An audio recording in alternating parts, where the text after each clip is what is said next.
Travelers on the Omnibus occasionally touches on mature subject matter with mature language. As such, audience discretion is advised.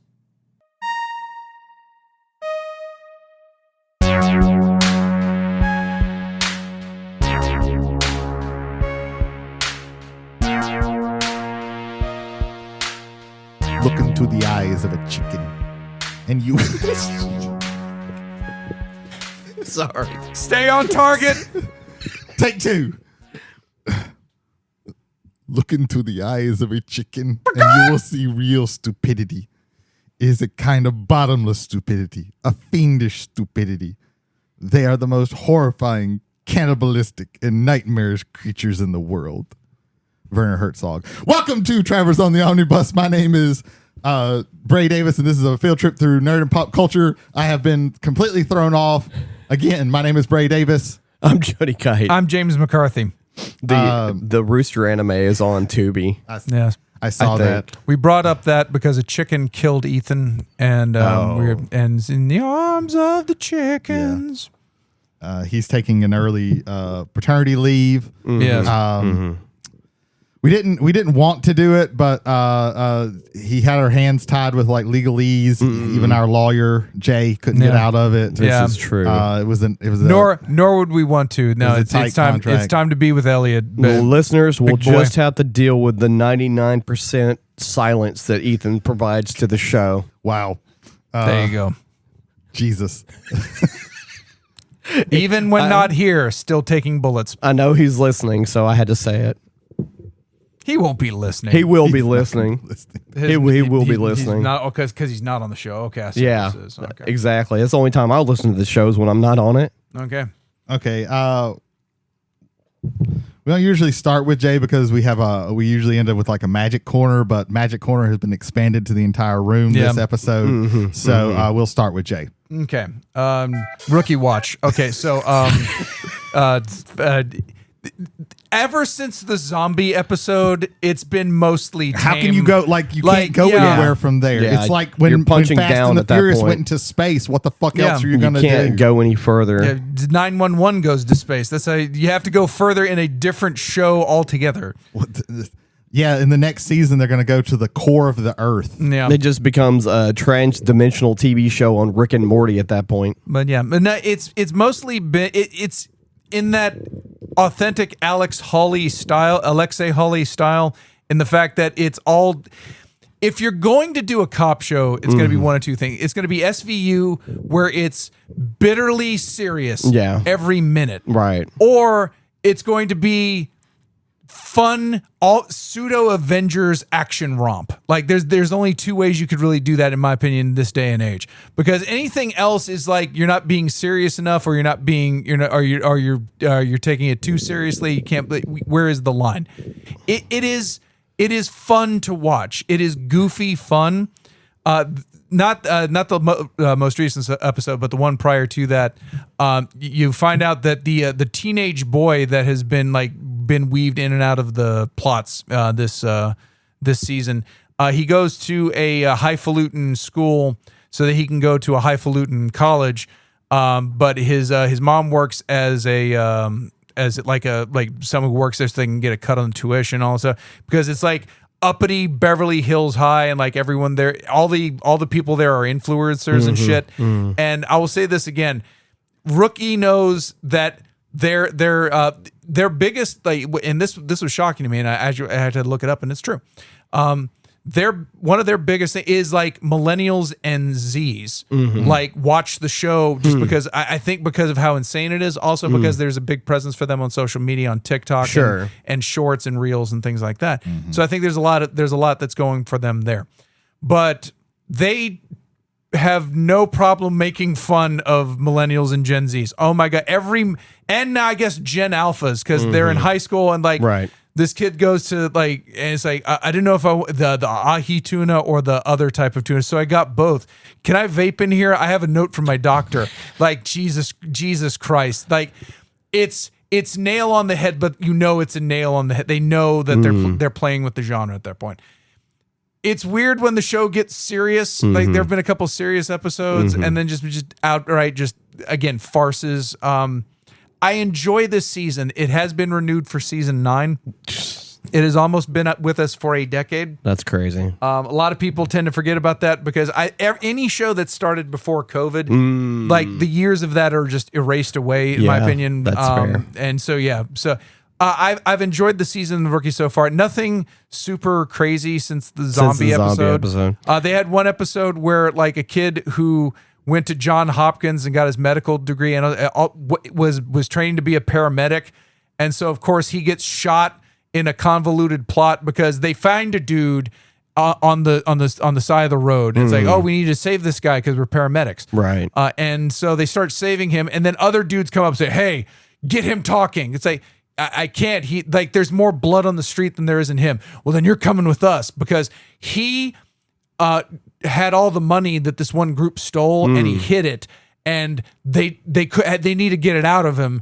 And so the whole hour with this whole section is, hey, we need to get this guy. And the kid gets shot in the fucking stomach to make them. It's like, and then so the fucking paramedic, who is John Nolan's wife in the story, he takes a scalpel. It's like, I'll just cut him fucking open right now. And I'm like, what the fuck is it? But again, no zombies interacted, so it's like this isn't as crazy as it was. But it was entertaining.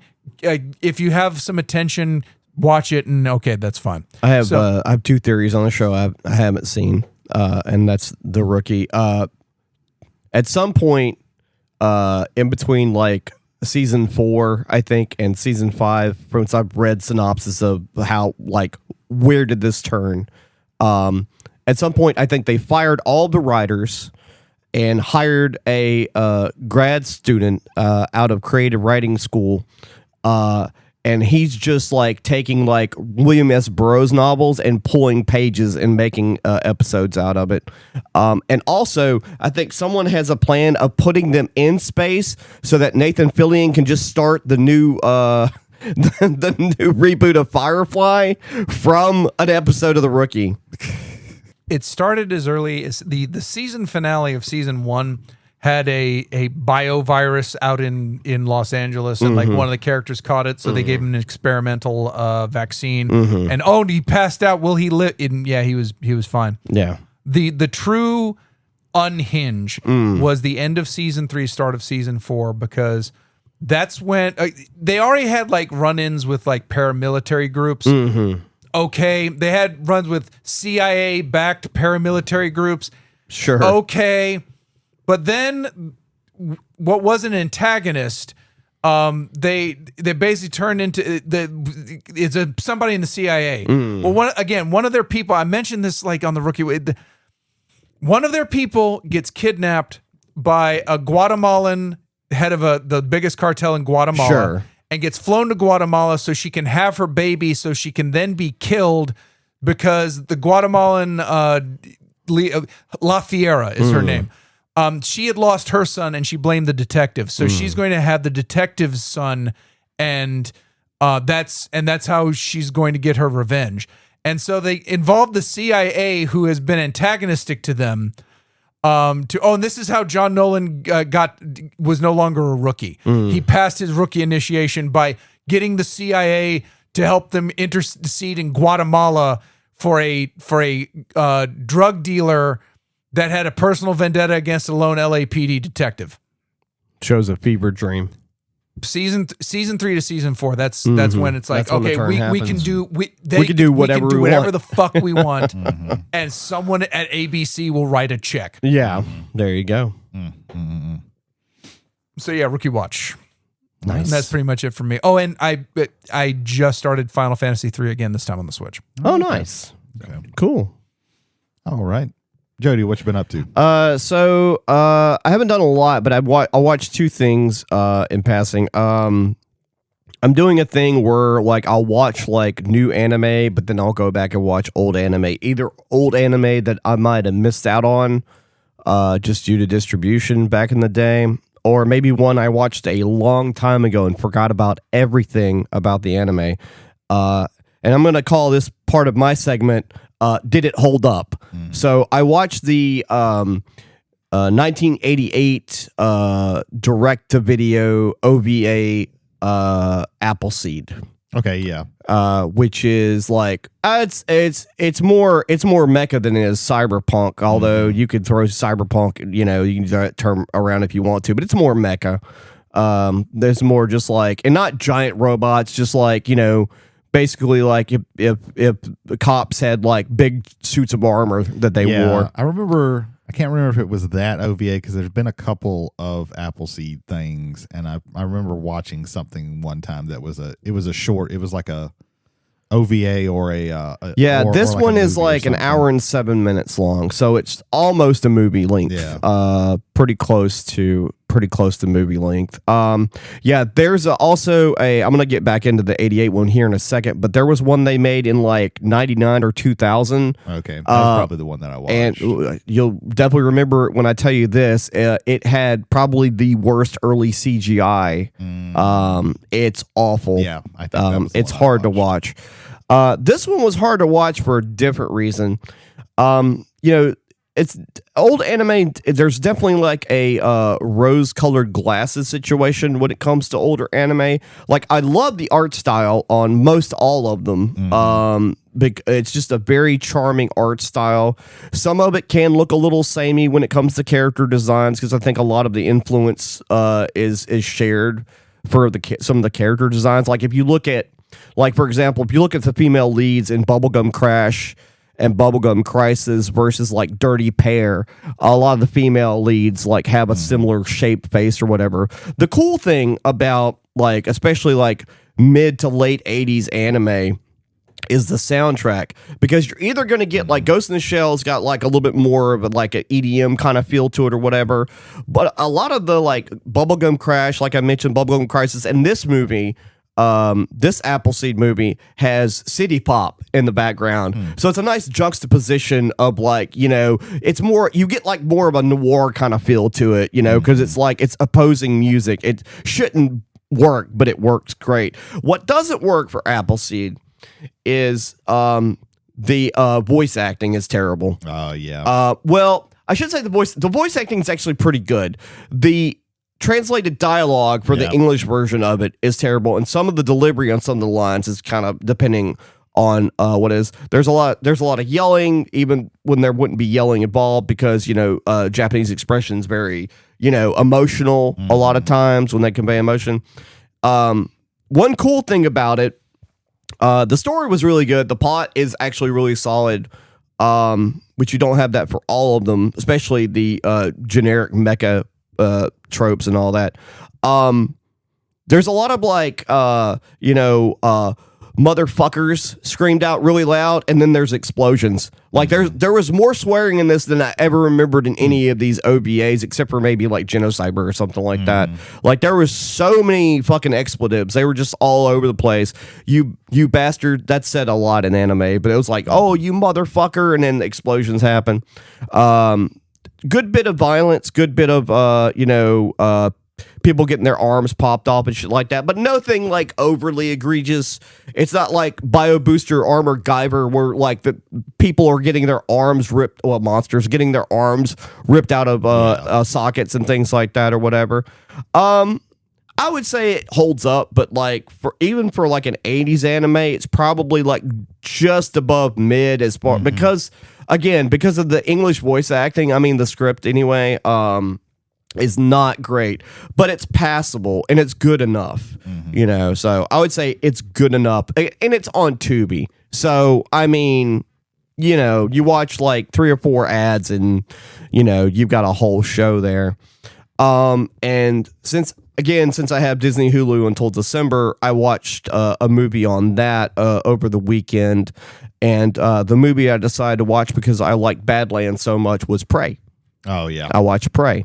Had you watched it before? I have not watched Prey. Oh, man. Okay. That was my first time watching it, and just like Badlands, like I thought I was going to go into it, and I was going to be, not disappointed, but I didn't have any expectations, but I was surprised that it was well made. I mean, it's a really cool idea that hasn't been used hardly at all. Definitely not with the Predator or Alien franchise, which is like going back to like a time period that's like pre American technologies and things like that. So we have like, you know, they did it a lot in the comics, but you never saw it in movie a form. Yeah, which is basically what people have been saying like forever to do. Just have the Predator go to different times. Yeah, just fucking do that. Just do a different time period. It's very interesting because, you know, our Predator in this one looks really different from all the other ones, which is I like that they have distinct features. That's, you know, an interesting take on a species like that, because most of the xenomorphs look the same except for when you're in the prequel Prometheus. Some of them, you know, because they're evolving in that movie. Yeah, I found it very interesting because you have the natives. It's like the early 1700s. Yeah. So you don't have like full blown colonialism hasn't happened yet.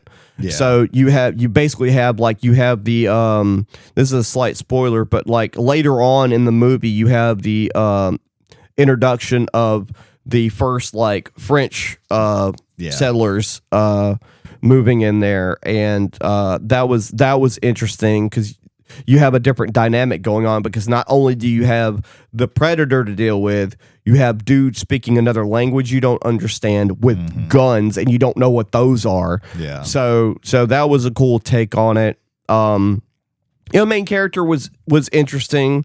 You know, one would say it's one of those things where a lot of people look at a movie like this and go, well, that would never happen. You don't know. See, I push back with Prey, especially because they fucking go to great lengths to explain like every idea that she uses to beat that Predator is set up. Like she literally, once she like trains with her weapon, like it literally shows that. Like the whole like figuring out like, oh, catch him in the mud. Oh yeah, no, definitely. Like, everything is a callback. When she finally beats the Predator, spoilers for a Predator movie, they beat the Predator at the end. That's every one of them. Yeah. But when she finally beats them, like every idea that she uses was something that she learned throughout the movie. So like I think this does like a phenomenal job. I was more referring to the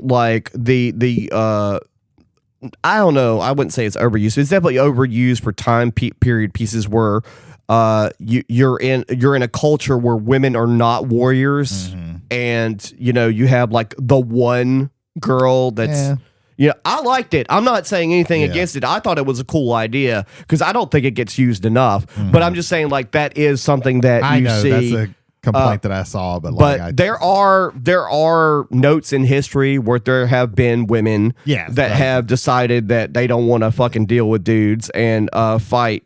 Like, you know, especially later on in westerns, you have that, like, you know. As well as pirates, you know, there's histories of pirates as well, real pirates, not like fictional ones. But I enjoyed it. I thought it was cool. It was a fun movie. I think it was really good popcorn movie. They did the line. There was different ways they could have done the line that I thought would have been a little bit cooler, because she's like, we can't kill it. And he goes, if it bleeds, we can kill it. I mean, I think they could have done that a little bit different to make it cooler. Like, you know, like she could have said, like, we can't kill it. And goes, I saw it bleed. If it bleeds, maybe, you know, or something. I don't know. I'm not a published writer or anything, but I thought there was a better way to introduce that. I did like the trope of the guy, like, you know, they're trying to drag her back or whatever. She's fighting and she beats the fuck out of one of these guys or whatever. And he's just like chilling. And the guy who takes a dump is the last male survivor out of that group, because, you know, he took a shit. But I thought it was funny that the guy that like was like really egregious against her, like was just fucking got split in two like pretty quickly. You know, because nobody believed her. She was like, these tracks are not bear tracks. The dog was cool. I like the dog. The dog was a really good, because the dog was a very good distraction for the fighting with the bear and for the Predator as well. So overall, I enjoyed it. I'd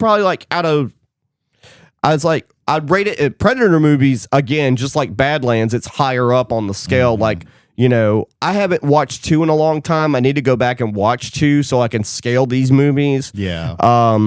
because like 2 is solid. I've always thought for me, it's still like the first one is at the top. Yeah. Because it not only is it like, you know, it's like half and half. You get like a great action movie, and then it becomes like a survival horror situation. Yeah. But yeah, you get the first one, and then I think like below that, you probably get, you know, like these 2 movies are up there as well. I think because like the Alien versus Predator movies are all garbage. trash. And this movie also was good because it was PG-13, but they figured out a way to.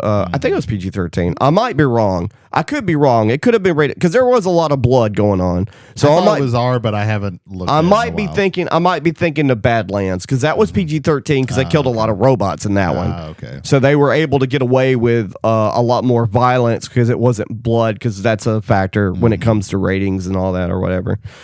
So yeah, that's me. That's all I've They done. also have, I think it's on Hulu, Predator, Killer of Killers. That's another one I need to watch. I think. need to watch that one too. I also need to watch Badlands, but I need to watch that one because that continues on with the story. It's all like animated, but it's like That's true. That's an animated thing. predators fighting in different historical times. Like I Right. think one of them's a Vikings. Yeah. I can't remember what the other. I think it's like 2, 3, or 4. Yeah. It's multiple things. Right. But yeah, those are the praise great. I really liked it. It's the best Predator movie in quite some time. Yeah. But yeah. What you been up to, Brady? Yeah. So I guess I've been doing a little bit more than everybody else. Let's start out with the couple of movies that I watched. I was listening to this podcast network that I usually listen to, and they had talked about the 2 versions of the Murder on the Orient Express, the Branagh version that was most recent, and then the 1974 version. And I had never watched the 1974 version, and it was free on YouTube. Yeah. So I watched that. It was directed by Sidney Lumet. Albert Finney is Poirot in this one. Right. And he plays Poirot like he is barely human. It is I. Yeah. There were some times where I was like, I cannot understand what this guy is talking about. This was a wooden performance? No. It was it's very over the top. It's very animal. Again, I've seen it, but it's been a long time. He is almost like a frog person. He seems like, I'm like, how are these people friends with him? Because he seems like a very unpleasant man. But yeah, it was good. You had who was it? Lauren Bacall. That cast Sean Connery. is amazing. Yeah, that is a stat cast. Any of these like Agatha Christie things, movies, they just get like stat cast because it's just like, hey, do you wanna? Well, so as long as they're not made for TV or BBC, made for the BBC. The made for TV one actually has actually like pretty good, that one's a little bit iffy. I've watched. Is that the 85 one or whatever? There's one in like it's in the 2000s. Oh, okay.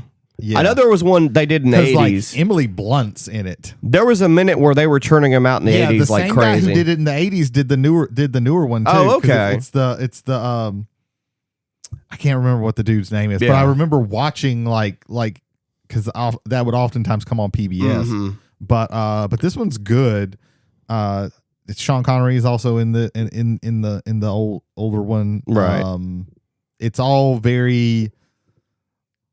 I think Murder on the Orient Express is a good story. I do think it's one of those where like once you know what kind of the twist is, like Sure. it kind of takes away rewatches. Right. Of it. That's fair. Because like some things may be different in every movie, but like the final twist is pretty much. I think you can say that for a lot of murder mysteries. This is true, but there are some like that I can continually watch over and over again and get more out of. This one was good. It was good. It was just, sometimes there were some people on there who had some really thick accents, and I was just like, man, I don't know what the fuck is going on. But this one is very like, we set it up, we introduce the people, the murder happens.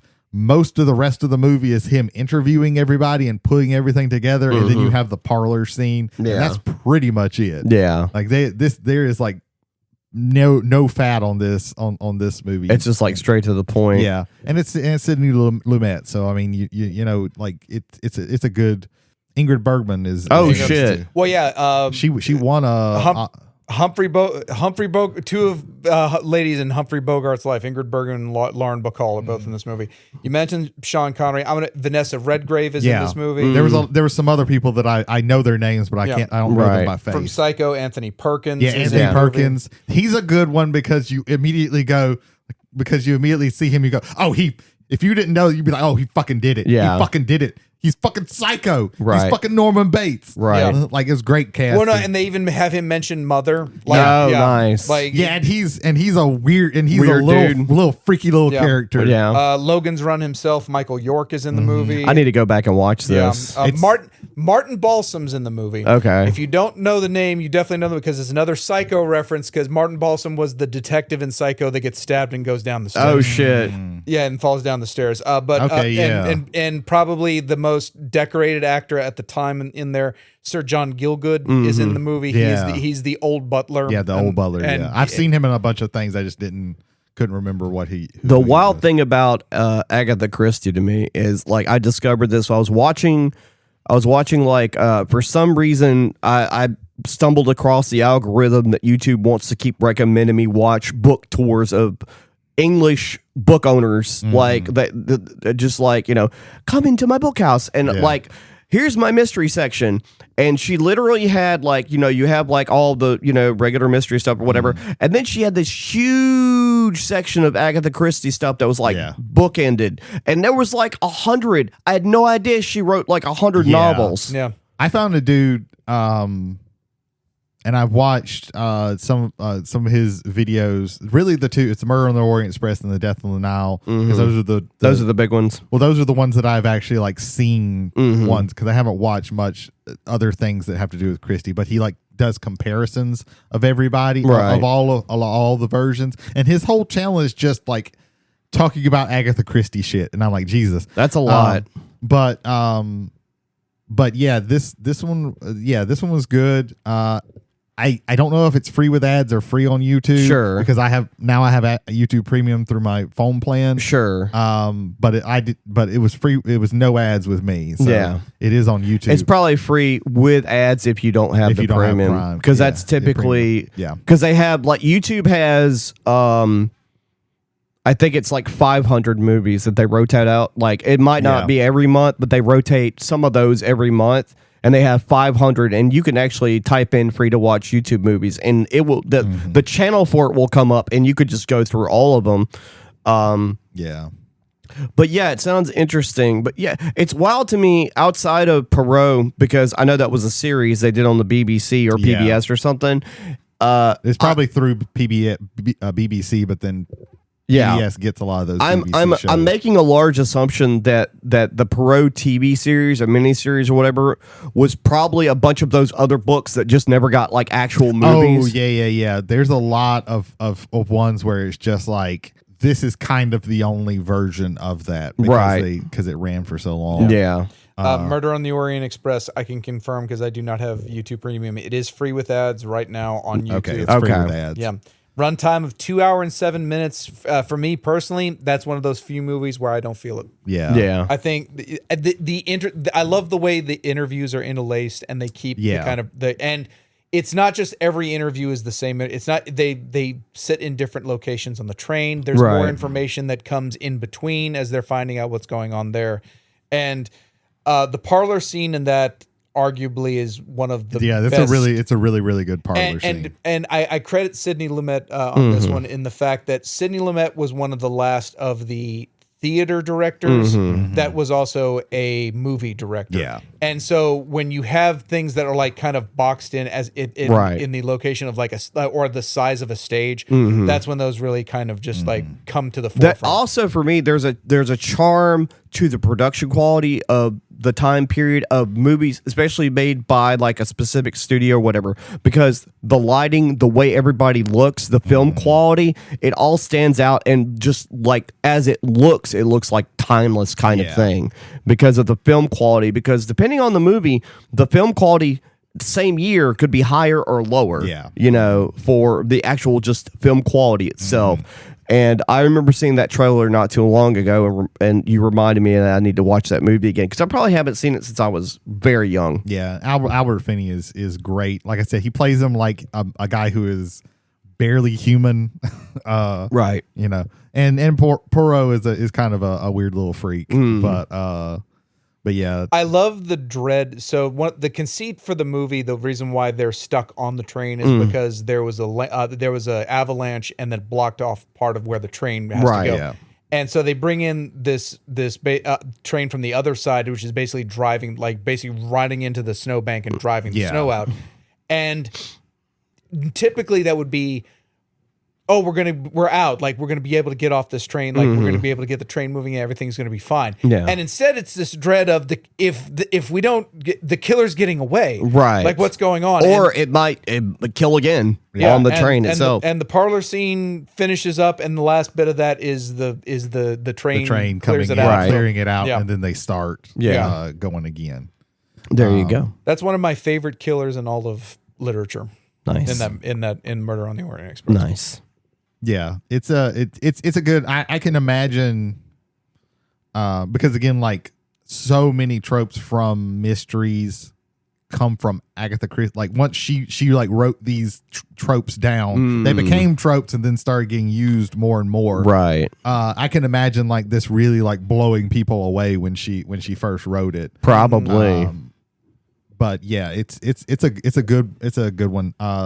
Yeah, if you haven't seen the older version, I would say definitely watch it.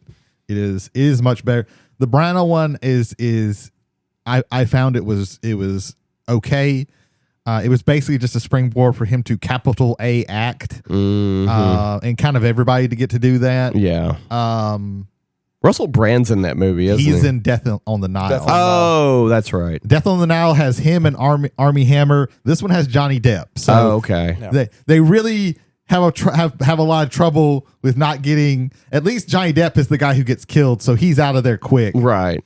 But not so for the other ones. Yeah. Death on the Nile is bad. Yeah. Mostly because, like, again, Gal Gadot is a terrible actress. She is. And everything looks like really fake on Right. like the movie just looks very, very fake. And because of all the CGI. The CGI is not as bad because they do use like in the Orient Express, they do use like, of course, like stages and stuff like that. But yeah, that one was okay. Death on the Nile is bad. Murder in Venice is actually really good. I like that one. That's of the Branagh ones, that's the best one. Okay. But yeah, I think Death on the Nile is also on YouTube. I saw too. I might end up having to watch that one because I've heard Angela Lansbury is kind of batshit insane on that one. But yeah, so I watched that. I watched a movie that I had heard about from another podcast, where they do have a segment where they like things that people haven't gotten much traction, like movies. And I watched a movie called Sirat.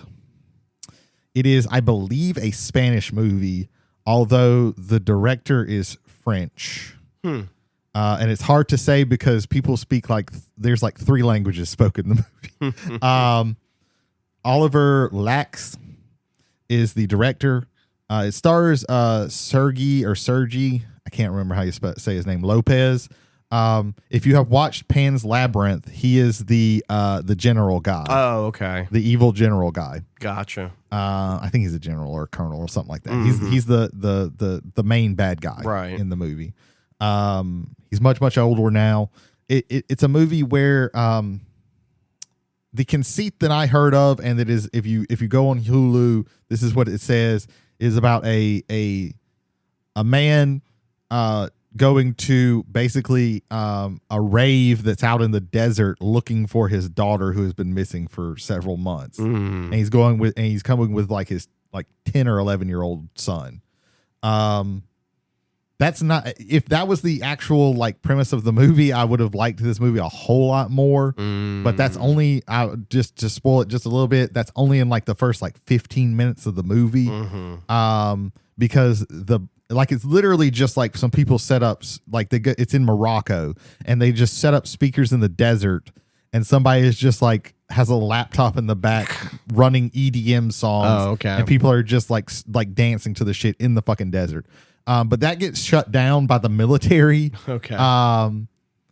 So he follows this other group, this group to another one, like on the other side of fucking Morocco, another rave that they're supposed to, where his daughter might be. And it's really most of the movie is just them traveling, trying to get there. Yeah. And if that was just it, I would say like this is a very bad movie. Don't watch it. It's solid. It's solid because there are a couple of things that happen in this movie that were so like it literally like made my jaw drop. Oh, okay. A couple of times. Okay. Because you did not expect them to happen at all. It's an interesting movie. Olivier Lachey. Okay. What was the name of the movie again? Sirat, Sirat. The A has a little line above it. I don't know exactly what that means, but it's a decent movie. I think it's worth watching. It is. The interesting thing about it is that Sergey is the only like trained actor. Like all the people who are in the group that they're following are not actors. They just did it's people who like they specifically casted people who one weren't actors and like are kind of like on the fringes of society. Oh, okay. Like they look like these are people who travel Gotcha. who travel around Downtrodden. and go to raves. Right. And they all do good. Like nobody seems like there's no bad acting in the movie. It's solid. If it wasn't, I would say watch it for those couple of jaw dropping moments. But it is it's not a movie where you're probably gonna watch it and go like, what was the point of that? But is the pacing weird on it? It is. It's mostly like a road. It mostly has paced like a road trip movie. It's just them traveling and then something happens or they stop somewhere and something happens and they're just trying to get through. There's something happening in the background where there's like some kind of, I don't know. It's some kind of military conflict. So that's always like on the fringes. But it's an interesting movie. Okay. Next thing I want to talk about is a new show. So apparently they figured out how to do these like return to these like almost reboots of old shows. Because I watched Malcolm in the Middle, Life is Still Unfair. Okay. It's really fucking good. Oh, okay. It's really good. Yeah. Like it's shit. It feels like Malcolm in the Middle. And then the new things that it adds in is really good because like the most of the conceit of the episodes that I watched, I don't know how many episodes there's going to end up being, but like it's like 4 or 5 episodes that came on first or the arc is just like he basically has set up his life to where he is living. He is one far away from his family. Yeah. And has set it up to where he always has an excuse to not really ever be around his family. Right. And the parents have their anniversary coming up and they keep trying to get him to come and he keeps figuring out ways. Cause to him, it's like, I am a terrible person when I'm around my family. I don't want to be around them. And it goes from there. He has a daughter who he's basically he's been a single dad. Like the mom ran off. And he's trying not to. And it shifts back and forth. Like sometimes he will be the person who's talking to the camera like he used to, and then it switches oftentimes to her where she's talking to the camera and she's narrating and gotcha. Like that. But yeah, all the new people are good. All the returning people are great. The one who was the kid who was Dewey, he's not in it. They have a new person playing him because he is like, I'm going to school right now. I don't want to do this. I don't want to come back. Like gotcha. After this, like he was basically like, I don't want to act anymore. So so they got a new guy. That new guy is good. I like it. It feels good. Bryan Cranston's great. he does some crazy shit. Mm-hmm. In the show so far, it's good. They were able to bring back pretty much everybody. Yeah. So yeah, it's really, really good. If you liked Malcolm in the Middle, like you will like this, I think. Good deal. So I feel like it's kind of scary how they've figured out how to do these shows now. So because like Scrubs was really good. Scrubs is continuing to be good. The new version. Right. This is really good. I enjoyed it a lot. Like There's been a lot of failing in this category, so I guess people learn from like. yeah, I guess they finally figured it out. Yeah. Because we've gotten a couple recently that are just really, really good. Mm-hmm. I would also say, at least with Malcolm in the Middle, I didn't see a Malcolm in the Middle being redone. Yeah. Like Scrubs, because of how it ended, I could see Scrubs getting a continuation of the story. But yeah, Malcolm in the Middle kind of came out of nowhere, and I'm kind of glad for that. It's like, okay, let's take some things that have a remembrance, but don't necessarily have like a devoted following. Yeah. Like no one's going to Malcolm Con, but Sure. Yeah, the people like that show, but it doesn't have like a cult following or anything like that. Yeah. I think it's good that they're getting people like these are like shameless, like, okay, how can we just cash in on nostalgia or whatever? But they are getting people who, and I haven't looked into any of them to see like, are these like the original, like, are these like the original actors? Right. Yeah. Well, they're getting all the original actors that they can. Is one thing, but I'm not looking like were these like the original creators and stuff like that. I haven't looked into that. And I'm not gonna, but they are getting people who obviously like the people who are coming back obviously care about it, and they're not just like sleepwalking through through the stuff, and the people who are doing the writing and the creating and all of that. Also, you can tell care, Right. Like they understand what the shows were, Sure. and they understand where they need to go with them, and they care about the shows. So you do see that. That's good. That's good. Last thing I want to talk about is I read a new book, finished it up, just basically in the last week-ish. It's called The House in the Cerulean Sea by T.J. Klune. Really, really good. Really, really good. I had trouble putting it down, actually. If you can't tell, just by you tell, I think I got it like Wednesday from the library, and I have finished it. Damn. In a week. Yeah, this is really good. It's a very cozy book, I would say. It basically follows Linus Baker, who it's a world a lot like our own, except that there are magical people and creatures in the world, and there is an agency, and there are several agencies that deal with them, and he deals with the one that deals with magical children, and he basically like goes to these little orphanages that they keep a lot of the children and make sure that everything's running fine, and he gets sent on a very special case to this very special orphanage that nobody else knows about, to find out, hey, are any of these kids like so dangerous that they might, destroy the world? Oh. Do we need to close this thing down because this isn't working? Gotcha. And he just comes to like, learn about the kids and everything. And, also, starts to have, kind of feelings for the headmaster. It's really good. It's really, really good. Like I liked it a lot. It's very cozy, like I said. All the characters are very charming. Each of the kids are like really like, oh man, I just love like when they were just seeing how they interact and like it's very, very good. I liked it a whole lot. I will highly recommend this, especially if you want something that's very cozy. Kind of make you feel emotional at the end. I felt very emotional when I finished it up. Yeah, I'm excited. There is like a second book called Somewhere Beyond the Sea.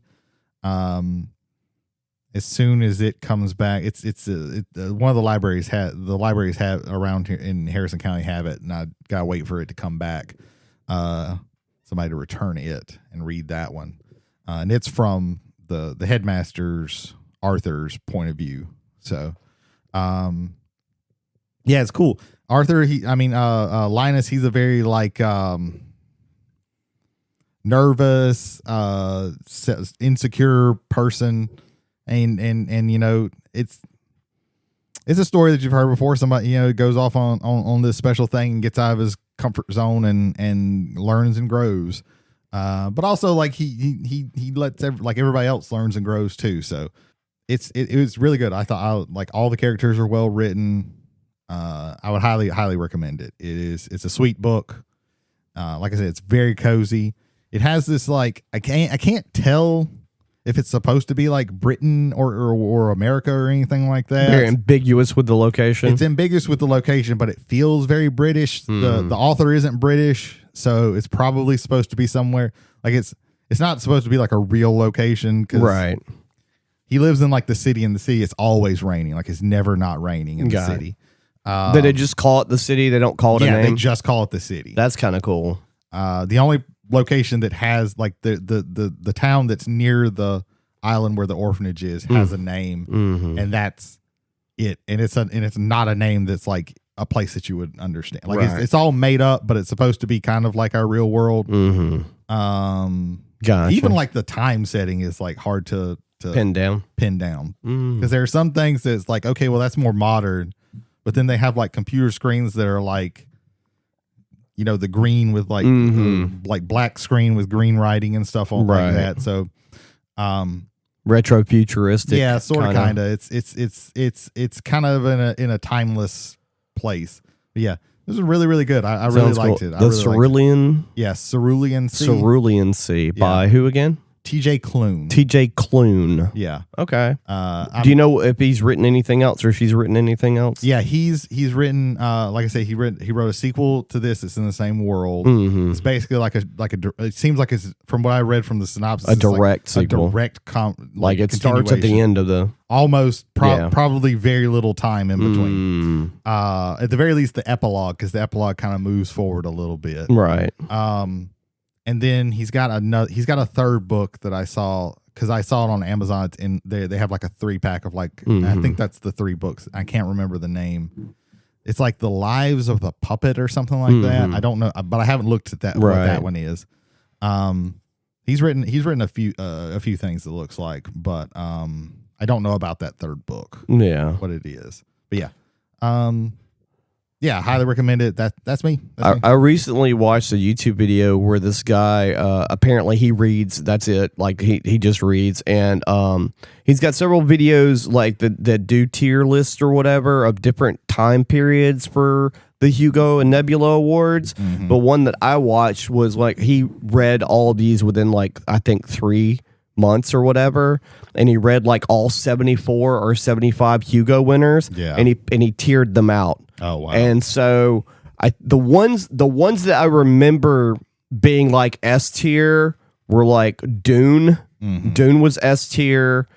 Zeleny had 2 books on there. One was like he gave it like a C or whatever, and the one he gave like almost like a failing grade. Like the one he gave a C is the one that's like not amber but gets Lord of Light. That one. Yep. And then the other names I remember on there that got like upper, like I think 2 Ursula Le Guin books were like at the top as well. But like she's one that I want to read. I want to like look at his stuff. I'll watch this video again because there was like probably about like 10 or so that made like S tier or close to that made like the top tier or whatever. Wizard of Earthsea was very good, and most of I want to read that. What was that one? The Left Hand of Darkness, or the something. God damn it! I know what you're running. Yeah, it's something something Hand of Darkness, I think, or something like that. Most of the ones that were like, I would say like a good chunk of like the ones that were like on the lower end of it were like half of the 70s novels. The Left Hand of Darkness. And then the other half were like most of shit that was like after 2000. Also, there were 2 novels on there that I agreed with them that like, you know, they started putting fantasy, you know, stuff in there or whatever. And like Harry Potter just doesn't, you know, Hugo Award. It's, it's supposed to be sci-fi. Right. So I mean, it is what it is. Yeah. Also, there was a couple on there that were There are some times where you got where it very blurred. right. There was a couple on there that this person that did the thing. All you got to look up is like someone ranking like all 74 Hugo Award winning books. I'm sure it's going to be like only a few videos, if not just the one, where there were like a few that it was just like, yep, this book is really boring. It's pretending to be YA, but it's for adults who read young adult fiction, which like Twilight, Harry Potter, but it wasn't those. Twilight, Harry Potter, Hunger Games. Really like. Right. I think when Hunger Games happened, that was the one. That was the big one where they really started like YA was like the thing that they pushed. Yeah. Because Harry Potter, you could argue is earlier than YA until a point. Until a point. Then when they get to like the third or fourth book, maybe it gets a little bit more mature as the characters grow up or whatever. Yeah. I don't know. I never read the Harry Potter books, so yeah, I didn't either. I was my personal opinion. I was too old for those books. I was when like they came out, right on the line, but I remember reading part of the first one, like the first like couple of chapters in school, like we were just reading them out loud and stuff, and being like, "Man, I do not like this." Well, for me, it was like Lord of the Rings just came out when I think around the same time the first Harry Potter movie came out. Yeah, and I was like, I don't care about. Yeah, I watched the movies much later, but I was like, Lord of the Rings, man. Yeah, I didn't actually watch any of the movies until like the fifth one. It was the fourth one for me because I was working in a video store. That was the first one. I went back and watched them because my girlfriend at the time liked them. I was just like, man, most of these suck. I had I worked at a local video store. It had ran out of all the movies I wanted to see because that's all I did when I worked there. And I was like, I'll put the first one in while I'm sorting movies or whatever. And I'm like, this is charming. I would say it's charming. Anyway, we're not Harry Potter podcast, but anyway. Yeah. Moving on. So is that you, Brady? Yeah. Jay, do we have any feedback? No, we have no feedback this week. However, our first episode of Omnibus Hitchhiker came out actually today as of our recording. Nice. Our friend Joseph Navarro asked us, what are some of your pet peeves of the video game industry at this time? And so that episode is up. It is right now. It stands as the last recording Ethan Skinner has done for the channel. Nice. Again, Ethan, God bless you, brother. Thank you for your time, and hopefully the hiatus is not that long. I will say you are a little bit wrong because we did have Jason Holder mentioned somebody that we we left out. No, good. No. Okay, Jason, my apologies, sir. So yes, through private channels, through the CIA, MK Ultra, Jason Holder advised us. He had two. One we did mention. We mentioned Bane very briefly in our top five villains of all time.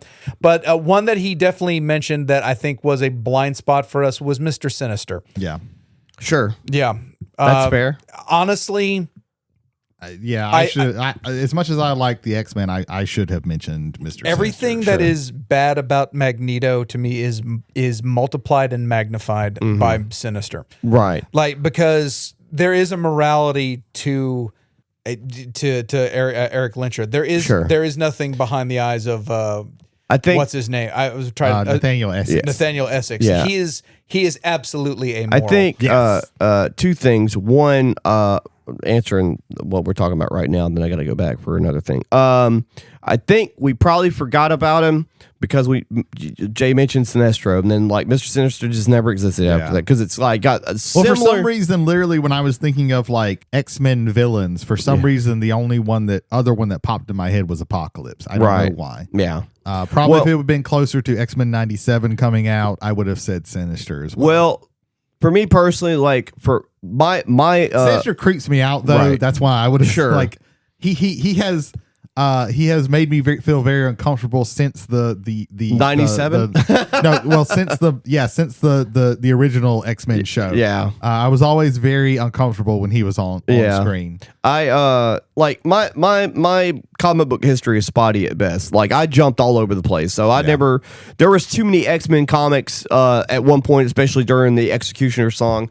Yeah. 23 issue crossover that I was like, I'm just reading independent comics from now on. Yeah.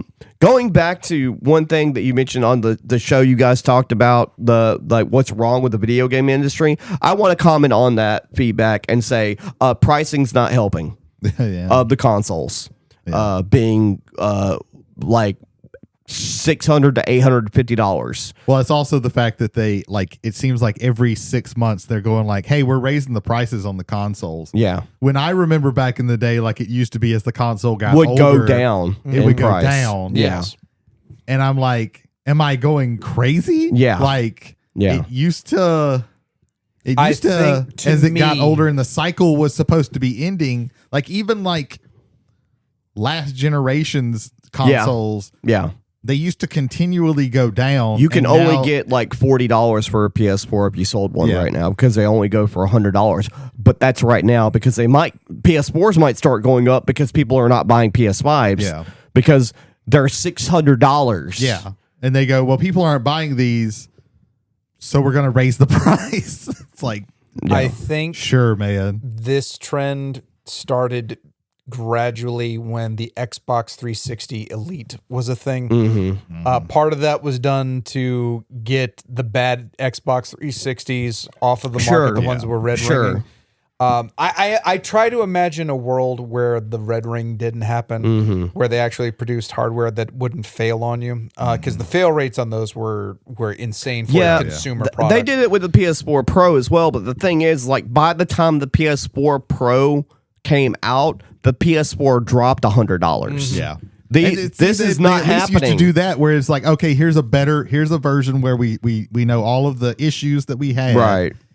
Here is like Sony did this with every single one. Like they always had like, here's a better version Right. of the console. Yeah, it's cheaper. At a cheaper price. Yeah. And now they're just like, oh, you're only getting this version of the PlayStation 5, and we're going to continually raise the price. And it's like, I can't. The PlayStation Pro is $850. Yeah. I think only digital. And I think that one is only digital, Yeah. but it might, I don't know. Anyway, I'm done talking about it. It makes me mad. Yeah, but there you go. Yeah. So, so that was our first Hitchhike episode. That is our feedback. Ladies and gentlemen, if you'd like to leave feedback on this or any of our previous episodes, travelersontheomnibus@gmail.com. Again, that is travelers, 1L on the omnibus @gmail.com. Jody, where else may they engage with us?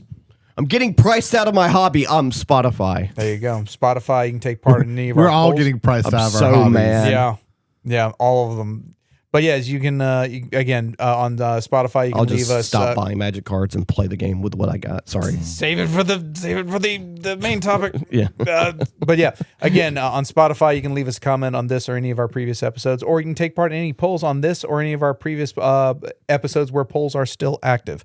Also, ladies and gentlemen, thank you for being passengers on the bus this week. If you'd like to share this episode, hopefully, with someone who might enjoy it, but they do not listen to podcasts on the same avenues you do, we are available on Spotify, Apple, Amazon, YouTube Music through our YouTube channel, Travelers on the Omnibus, and iHeartRadio.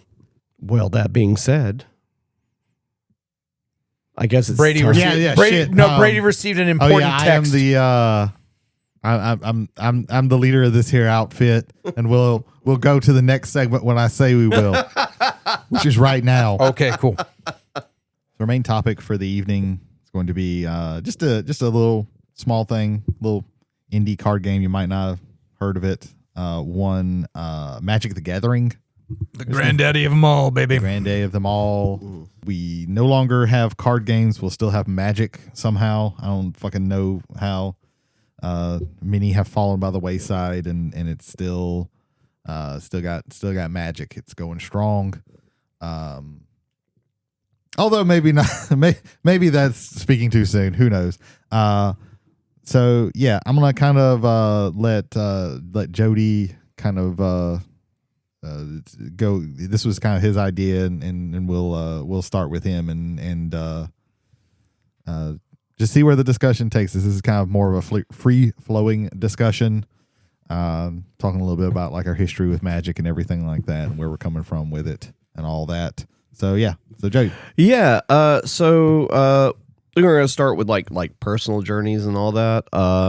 I started with the original Mirrodin set around like 2003, 2004. And then like, some catastrophic shit happened in the South, namely Hurricane Katrina. So I really didn't start playing it regularly until soon after that, like mainly all the time as a hobby. So got into a friend group. They played it all the time, and that got me into it. They liked, not teaching me fundamentals of the game, like you can block and things like that. But that's okay, though, because when I started going to F&M, eventually I got to a point where I was playing against other people and got better than they ever would be, and they never won another game. Also, eventually when Commander came out, I got them into Commander mainly by because most of them were like 100 cards and you could only have one of each. That sounds like a stupid idea. And the great thing about Magic is you don't have a outside of Commander, you don't have a maximum. The 60 card format, you could have more than 60 cards. It's just not good for you to have more than 60 cards. So we played some quote unquote air quotes casual games where I played my Kalia deck. But she was in the 100 cards. So I was basically playing a 100 card singleton and just still trounced them. And eventually they bought all the Commander decks and, got them into it. And I still beat them 99% of the time. I've been with the game for a very long time. So over 20 years. Commander is the reason why I still play the game, because eventually there's an issue with the game.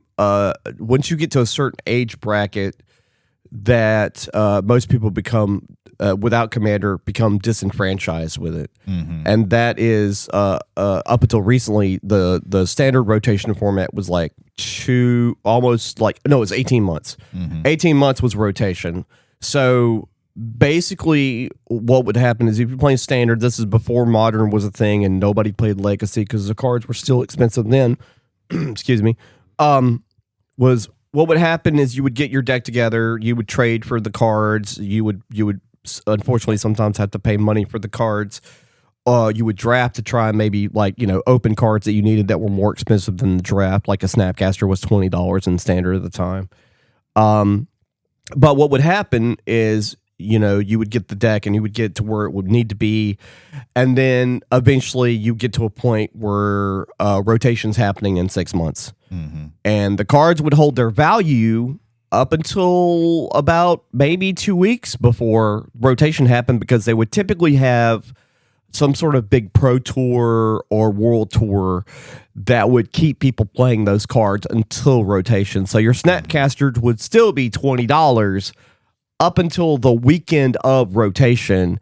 And then they would, if modern didn't exist, would drop down to like $5 or nothing, because Commander didn't exist as a format at that point in time.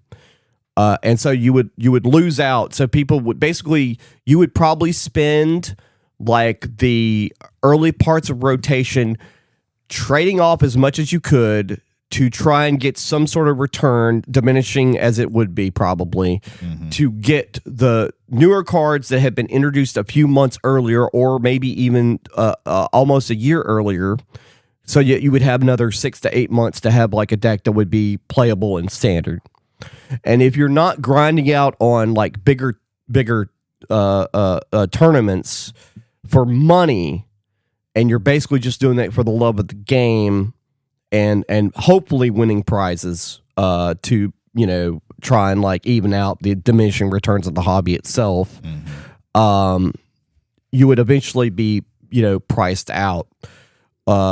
Or what would happen is eventually two rotations would happen, and any of your favorite like archetypes or whatever could be completely gone. Like I played blue-white control, and then that was adapted to blue-white red control.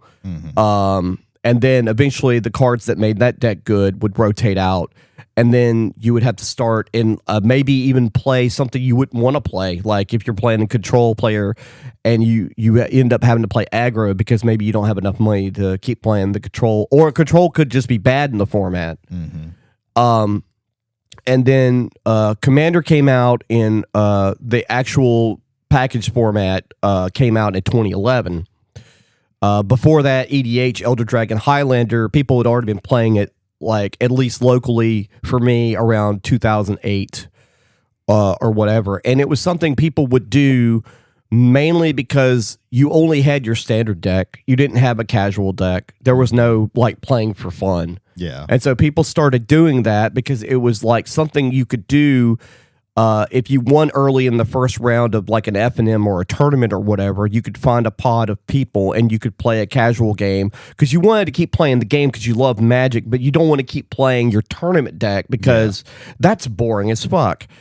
And so when the Commander product came out, like I was an early adopter of it. Like I loved it immediately because I was already playing Elder Dragon Highlander, and those decks were awesome. I don't want to go into the history of Commander just yet. We might touch on that in a second. But that's Commander, and Commander like is now the most popular format of the game. Yeah. And which is both a positive and a detriment depending on your outlook on things because it's now they're starting to understand that they need to make standard cards for standard, not just standard cards for Commander, which is why you're seeing less legendary creatures in some things that are not Universes Beyond. Yeah, I was about to say until they get to a Universes Beyond where all then you have common legends. They were talking about recently. Well, the thing about legends is one of the reasons why they're legendary is because they're named, and that's one of their rules. Is like if it's a named card. So if the card's called Norn the Wary, he needs to be legendary because he has a name. He's not just like Generous Goblin or whatever. He has a name. They're thinking about changing that rule because there's way too many legendary creatures now, and so. But that's and most of them are like not like they're basically a common character. Like most of the commons and uncommons that come out, they're legendary, are just like, oh, these don't need to be like legendary. These are basically just like a regular ass creature that because of Universes Beyond, right? Because there are only so many Spider-Men that people care about. Right. We have to make this one a Spider-Man that does something that just a shitty regular common would normally do, but we have to stack legendary on it because it technically is a legendary, even though people who fucking know about Spider-Man have no fucking idea who this character is. Which is wild because they could have made a choice and they could have made a couple of legendary like variants of some of those characters and also made non-legendary versions of them because they could have had a card just called the Amazing Spider-Man and it not be a legendary creature, right? And that's another thing that they're taking into consideration. But that's and there's other things that we can talk about with Commander specifically throughout this conversation, but that's just my quick get into it. I know how you got into Magic. Yeah, some of the things with me, it was it's only been a couple of years. There's a funny story to this. If I could lead into so when there was a set that came out a couple years ago called Bloomborough. Oh yeah, that had a lot to do with it. And basically what I did was I was talking about it all the time, and I was talking to our buddy that's also been on the show, Jason Holder, and I was like, do you like Redwall?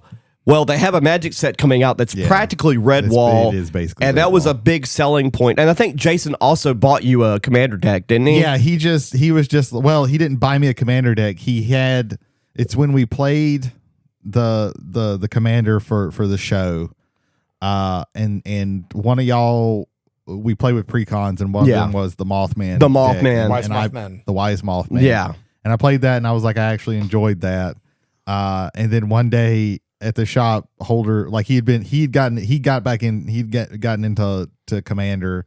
And I was just like, I'm not gonna get. And then he fucking like drops. He had the deck. And he just like drops it in the little box that comes in the precon on the table, and it was like here. And I was like, fuck. But I have a bad habit of like either me or Holder will get into something and then we will kind of go whole hog into it. Yeah. Even if nobody else does it. Right. Oftentimes nobody else does it. C1 Star Wars Shatterpoint and Marvel Crisis Protocol, except for John I know we sometimes get somebody like John into it. Yeah. But yeah, Jay a little bit, but like not super heavy into it. But yeah. So for the longest, a very long time ago, very long time ago, when Yu-Gi-Oh first came out, I got into that, but I got into it as like it was really just like kitchen table playing. I really just played with like one of my friends who was a little bit older than me, and it was just like I would literally go. If I was at Toys R Us or any kind of thing, Walmart where they had some packs, I would make mom and dad buy me some packs. Right. It was just opening up shit and throwing it together. Right. It was it's a minimum. I think it was like I think it's like 40 cards. I can't remember. It's minimum this, but like, why wouldn't I put like all the cards that I want to put in the deck in there? It doesn't make sense. Like I want these cards in here, so let me put them in there. I can't think of like what to cut for this. Sure. And why would I sleeve these? Like I don't even know what sleeves are. I don't know. You can sleeve these. Me and my friend went to a one Saturday. They had a tournament. It was there was a place in the mall that used to do them. It was the collectible card place, and we got fucking stomped. Oh yeah, because we only ever played against each other, and they were shitty decks with like no synergy. Right. It was just like I like these cards. Right. And we both got really hosed by people younger than us, and I was just like, man, this sucks. Like I'm just buying random packs, and like most of the time I get shit. Like I didn't even like fully understand like buying singles and stuff like that. Right. So for the very longest time, I was like, I am not doing a trading card game where I have to open packs and shit like that. And then Lorcana came out, and all my friends were interested in it, and it was interesting because it was like Disney, and I do like Disney. And the mechanics were interesting. Mechanics were also very close to Magic the Gathering. Yeah, mechanics. There are a lot of we could have a whole thing of like these are card games that are very very close to Magic, and then you have every once in a while you get a card game that is very different from Magic. And that's where you get like Yu-Gi-Oh, even though it still shares a lot. I think like Netrunner is probably one of the more different. Well, Garfield made both of those, which is wild. Yeah, not Yu-Gi-Oh. He made Magic and Netrunner. Yeah. But yeah, so I got into that, and eventually, like we played a lot, and I just got burnt out with that of having to. Okay, I've gotten my deck where I really like it. I like this deck. I don't want to just have one deck. I have a couple of decks that I like. Playing in tournaments and everything like that. I'm doing all right, but then okay, and it's just about time for a new set. And now I have to rotation, man. And now I have to look at what's in this new thing to keep up. Yep. And it was like, and they're doing it like every 3 months. Like there's like 4 sets or 4 months. No, 3 months. Yeah. There's like 4 sets in a year. And for me, I was like, I eventually was like, I can't keep up with this shit. Yeah. And so, getting in, I will say, like, if it was like a standard type thing, like that was the only way to play, you wouldn't be playing it. I would not be fucking playing. I wouldn't be playing it anymore either. Because this for is that insane. matter. Because from what I have seen, like the idea of standard right now seems really fun. Like it seems like it's actually in a very good place, right? Where you can kind of like make a wide variety of decks. You can do a lot. And they do, and they're fun. Well, and also, it's not one deck outpacing the world. Like one deck has a counter, and that counter also has a counter, and it's knowing your local meta, your regional meta, and your national basically and like international meta. Lorwyn kind of helped balance everything. Yeah. These card games all like they do really well when there's what they call a rock paper scissors format, where like you have opposing. And that's what it seems like. Like even a color pairing. Like, Is It right now will have like 4 different decks that are going around. Right. The only problem is now with standard, if you want a good deck, you're gonna pay like $300-$400 for that deck, and that's the lowest. And that's the lowest, and that's the lowest it's been. So like it's fun right now. It seems fun right now, right? And I like the idea of playing like some standard, but like actually getting the cards is so prohibitively expensive. I get that fixed by drafting on Arena. Yeah. So if I had to do that, and the fact that like there's 7 fucking sets, there's a lot of sets. There's 7 standard sets this year. There's a lot of sets. I could not, like, I would go mad. Yeah. Because I was burnt out with Lorcana's 4 sets a year. Sure. And was like, this is too fucking much. It should be 3 sets a year. Yeah. That way I have plenty of time to play with these fucking cards. Yeah. Without having to change things up, or, now the pairing that I really like, the color pairing that I really like in Lorcana isn't as good anymore. Yeah. Now it kind of sucks. And it's like, well, fuck. But there used to be 3 sets a year for Magic the Gathering. Yeah. But they called that a block. It's if it wasn't for Commander, I would not be in this, because it's like it doesn't rotate. In a deck, you only need like 1 card, but the problem is, like, if you have decks that share color pairings, then that becomes an issue. Especially if you need a good card. Yes. Yeah. That's frustrating, but that's still like not as like I don't have to have as many fucking decks as I have. Sure. That's just my problem, Right. But yeah, that's any hobby though. That's like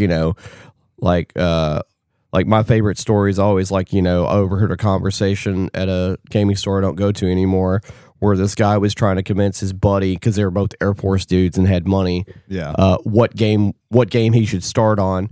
And he started on minis and tried to explain to him which hobby was more expensive. And I normally don't do this, but I interrupted their like conversation. I didn't know either one of these guys. And I said, hey man, any hobby is as expensive as you want it to be. He goes, no.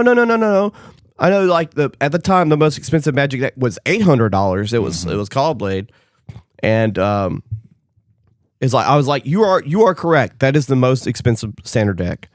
I was like, and you play Warhammer. Nothing against the hobby. We're not talking about that. We're talking about how much money you want to spend on something. Yeah. And my counterpoint was, okay, so you play Warhammer. He's like, yeah, Warhammer isn't that expensive. I'm like, first off, you're wrong. Yeah. Secondly, you have to buy the paints, you have to buy the minis, you have to find the army you want, you have to buy the codex, which they a write of rules for. So he didn't expect me to know anything, because I was like, about the Magic stuff or whatever. And then I basically just dropped the bomb on him, which was like, how many armies you got? And he went, oh shit. Yeah. I was like, you have at least 3. You've been playing for longer than 10 years. You have at least more than 3. Yeah. And then and he didn't have a counterpoint to that. I'm like, any hobby once you get to a point, it's as expensive as you want it to be. Yeah. But anyway, I just have to share that story. Yeah. I think And to be honest, like when it comes like comparing Commander to like miniature games, like it's kind of the same. Like the arguments that you use for miniatures kind of works with Commander, because you can say, because most people will be like, well, you get the models and then you don't like the models aren't ever going to go away except if they're Warhammer. They will eventually tell you like, hey, these models don't work anymore. Right. Though usually it takes about a decade. Yeah. like ask the people who have some of the older Space Marines, Right. how they feeling about that, Right. or ask Age of Sigmar players how they feel about who used to play Bone Splitters or Beastmen, how they feel about that. Right. Or hell, just the original box of like the Liberators. Oh from yeah, the now original, the like, original, or yeah, who have the first versions of Stormcast Eternals, Right. But the idea is that, like, okay, I buy this mini and I paint this mini, and the rules are going to change for it, but that mini I can still play with. Sure. And that's kind of the same. Like bans don't happen very often in Commander, Right. And it's a eternal format, so like, Right. it's like the cards aren't ever. There's no rotation. Nothing's going to go away. And there's variables for specifically for Commander that you can go with if you don't have the budget for, like, if you want a Mana Drain but you don't have the money for Mana Drain. By the way, Mana Drain's a bad card. You can play There's a Counterspell. new Mana Drain coming out. You can play Counterspell instead if you don't have the money for it, you know. And in some hobbies, you don't have that replacement choice, you know, for certain things or whatever. But I'm curious about Jay. Jay, when did you start playing Magic? So I started playing proper with Ice Age block in 1995. Though the J.C. Penney that used to be at Singing River Mall for people in the South Mississippi area that go back that far, they had Magic packs as early as 1994. And I bought a few of those, and that's where I got my Black Lotus from. And and then my mother sold that Black Lotus out from under me, and a little bit bitterness there, but we'll move on from that. But I started playing an Ice Age block, which what for me is the first true block in Magic's history, because you had things like Arabian Nights, Antiquities, Legends, The Dark and all that. The Dark and all that kind of came before that. But Ice Age and eventually Alliances would be the first two-stage block. The gap in there is filled with Homelands, and I think right prior to Ice Age, you had Fallen Empires, which is the first nadir of design in Magic. Ice Age definitely stepped it back up. Alliance also stepped it back up.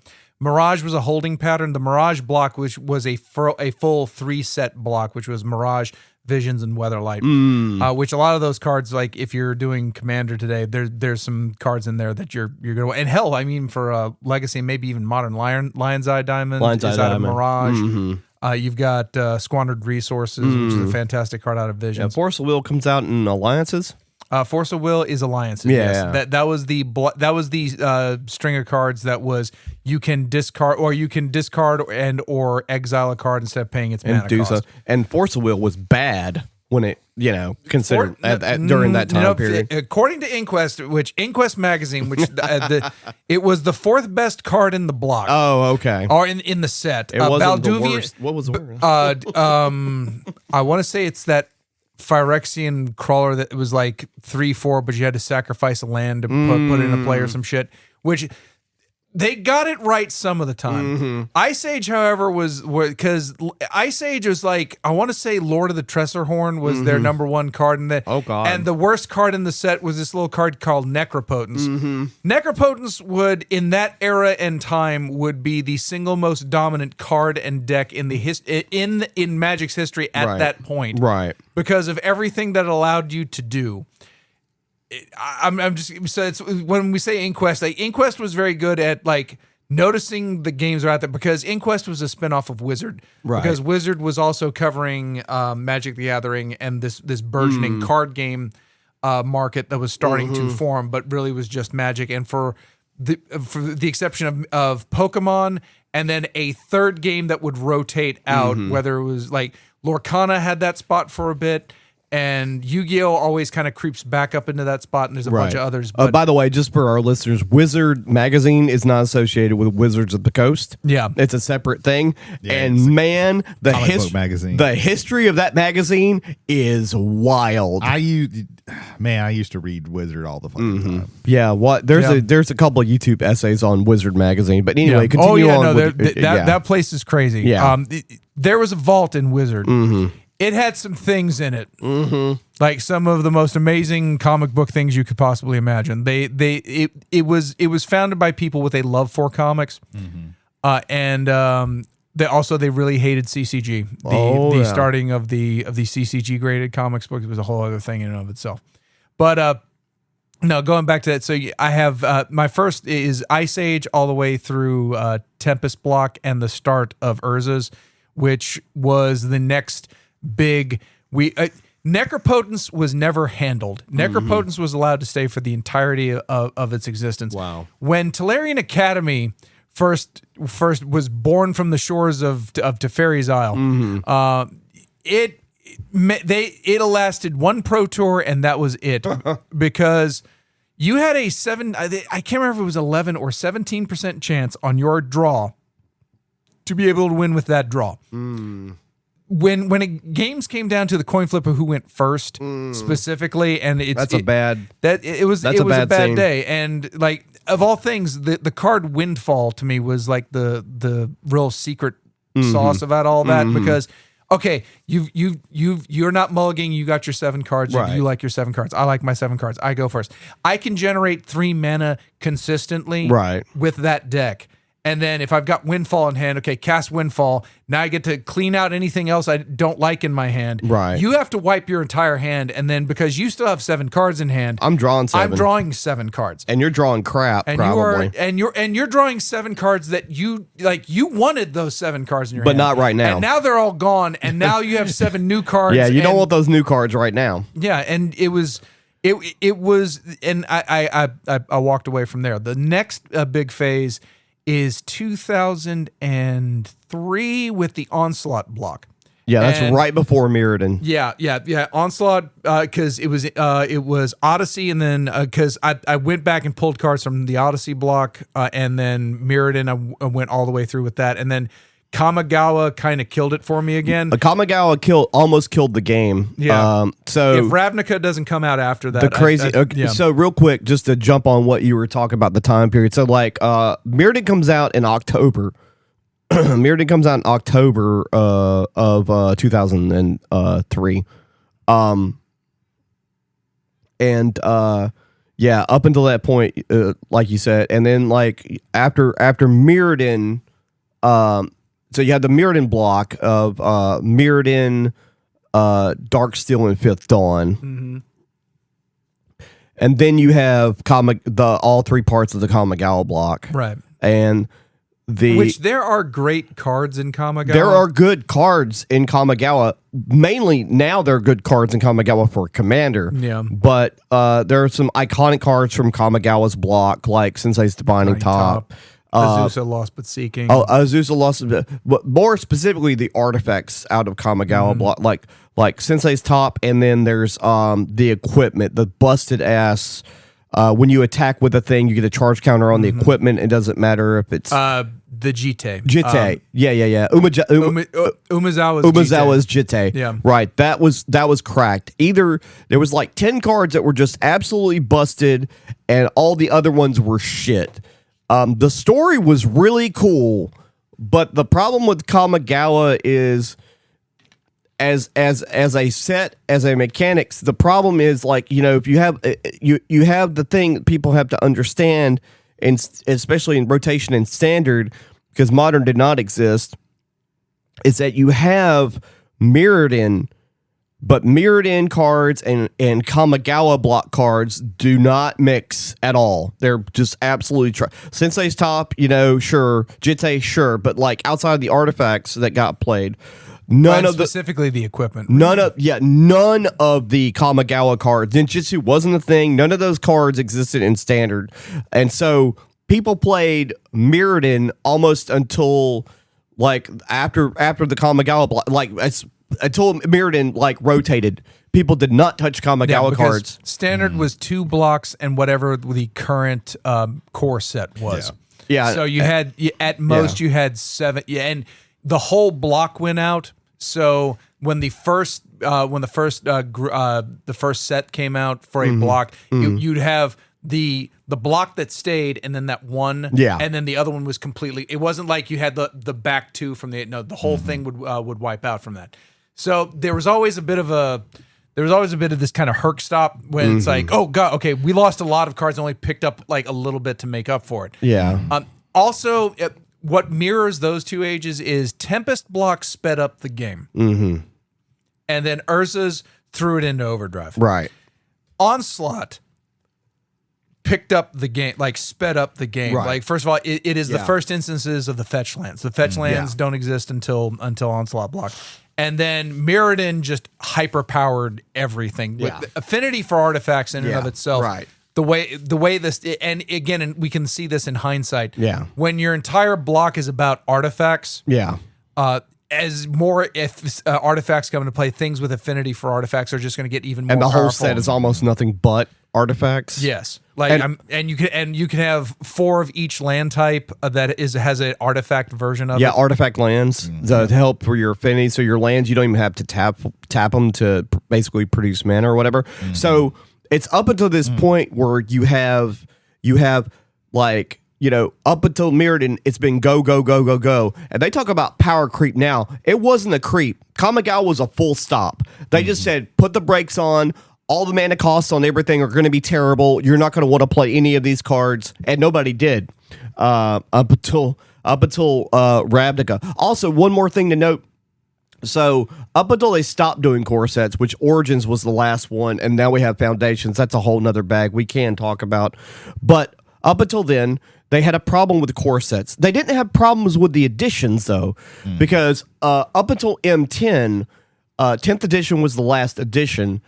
The editions came out every 2 years, not every year. So it was basically like an in-between. So when things rotated out, there were still some cards, even though they were basically all reprints, that you could have to play in your decks to kind of fill out stuff as rotation happened. And then the same year that 10th edition was rotating out, M10 came out, and then M11 and so forth and so on, until like they stopped it after 2018 or 2019, and people bitched about it. So they said, fuck it, we'll do another one. And they called it Origins, but they said, this is the last one we're going to do. But they didn't say that. Foundations is a core set. And Foundations is like almost the old iteration of the editions, which is, it's an in-between set, but it lasts 5 years. It's its own rotation or whatever, which is really strange. And it reflects kind of the history of the game. With the whole stuff history of the game. Along with some newer stuff. They'll do another one whenever that one rotates out, I'm sure. Foundations Part 2. Yeah. And what made you stop the last time, though? Oh, the last time is I came home from Ole Miss, and so like did I want to find another play group to play with? Not really, and I was also Kamigawa slowing the game down as bad as it did. I was like, no, I'm already kind of 1 foot out, and now I'm back home, so I'm in a new. I'm effectively in a new old place. Sure. So no, I'm gonna step out of that, and then Ravnica. Never played Ravnica. Never played Ravnica. Yeah. I don't know if I would have liked Ravnica or not. Right. I like that Ravnica allowed for the codifying of color combinations as a term. Right. Because I think it makes it a little easier to talk with people who are in the know and kind of go, you know, it's like okay, so you're running like, you know, Boros counters. I'm running They're like slowly Golgari, they're slowly going back on track. And you know, Kamigawa was so bad that Ravnica just looked like the best set ever after Kamigawa came out to everybody that was still playing. Right. Well, I mean, that's the way like I wasn't playing, but I had still had friends who played, and so they were like, it's like Mercadian Masks. Mercadian Masks is to a lesser extent as far as negativity goes, but it was the Kamigawa of its time, and the fact that you came from these two psychotically powered sets that created a standard where like games were ending on turn 1, games were effectively ended on turn 1 because of how it played out, but it wasn't going to end until like 3 or 4 turns later because they already had your if it's an arm wrestling contest, your hand's already halfway down, and they just got to keep tempoing. There's no real way to come back from it. I've always loved the eras when counter decks. I don't mean like +1/+1 counters. I mean like counter and control, and could walk hand in hand with the aggression of say a mono red burn. In our day, it was called Sly because I think John Sly was the one who created the first really open to like the public kind of burn deck that could do a standard. It could do in a standard scene, because what would typically happen with red decks at that time is you'd get them like 16, 17 life out, and they still have 3 life left, and they and then they could sustain and maintain, and you've already used up a lot of your burn spells. You're top decking, hoping for something 3, and if they just have like a little sliver of things to give them life, or just give you one big hit all at once that you can't get rid of. It was hard. The slide deck with Curse Scroll and all of those really premium red damage cards. The one from Visions, where instead of paying its mana cost, you could sacrifice 2 mountains. So you could spend, and they had to be untapped. They could be just tapped mountains. So you hit with a wave and then hit with another wave. Hammer of Bogardon thrown in on that. Kindle from Tempest, which dealt damage 2 plus the number of Kindle cards in your graveyard. So as you are using this burn, it's getting more powerful. I want to add on one more thing before we start to talk about something else within the game. So one thing that was great was, even though during this standard time, Control was choking out a lot of the other decks, Control being Callblade, which is, look that up. It started just with some birds and a sword. Yeah. And it just kept getting more and more stuff. Every card in the Control deck had a shuffle effect, and they had fetch lands, and there was you had Jason the Mind Sculptor, so you were brainstorm, shuffled, brainstorm. The Callblade matchups, when they were like doing the mirror, would always go to time, because the first match would last 40 minutes. But just due to like both players shuffling multiple times every turn. Now, the thing was, though, is if you couldn't play Control or something adjacent to Control to deal with it, the red deck wins deck could beat the Control deck, because the cards that were giving them advantage was also hurting them, because they had reprinted the fetch lands and the shocks. So people would take 3 on turn 1 to start getting up their mana for their counter spells and all that or whatever. And the red deck wins deck had a 2/2 for 1 red with haste, that when it attacks, they reveal the top card of their library, and if it's a land, they put it in their hand.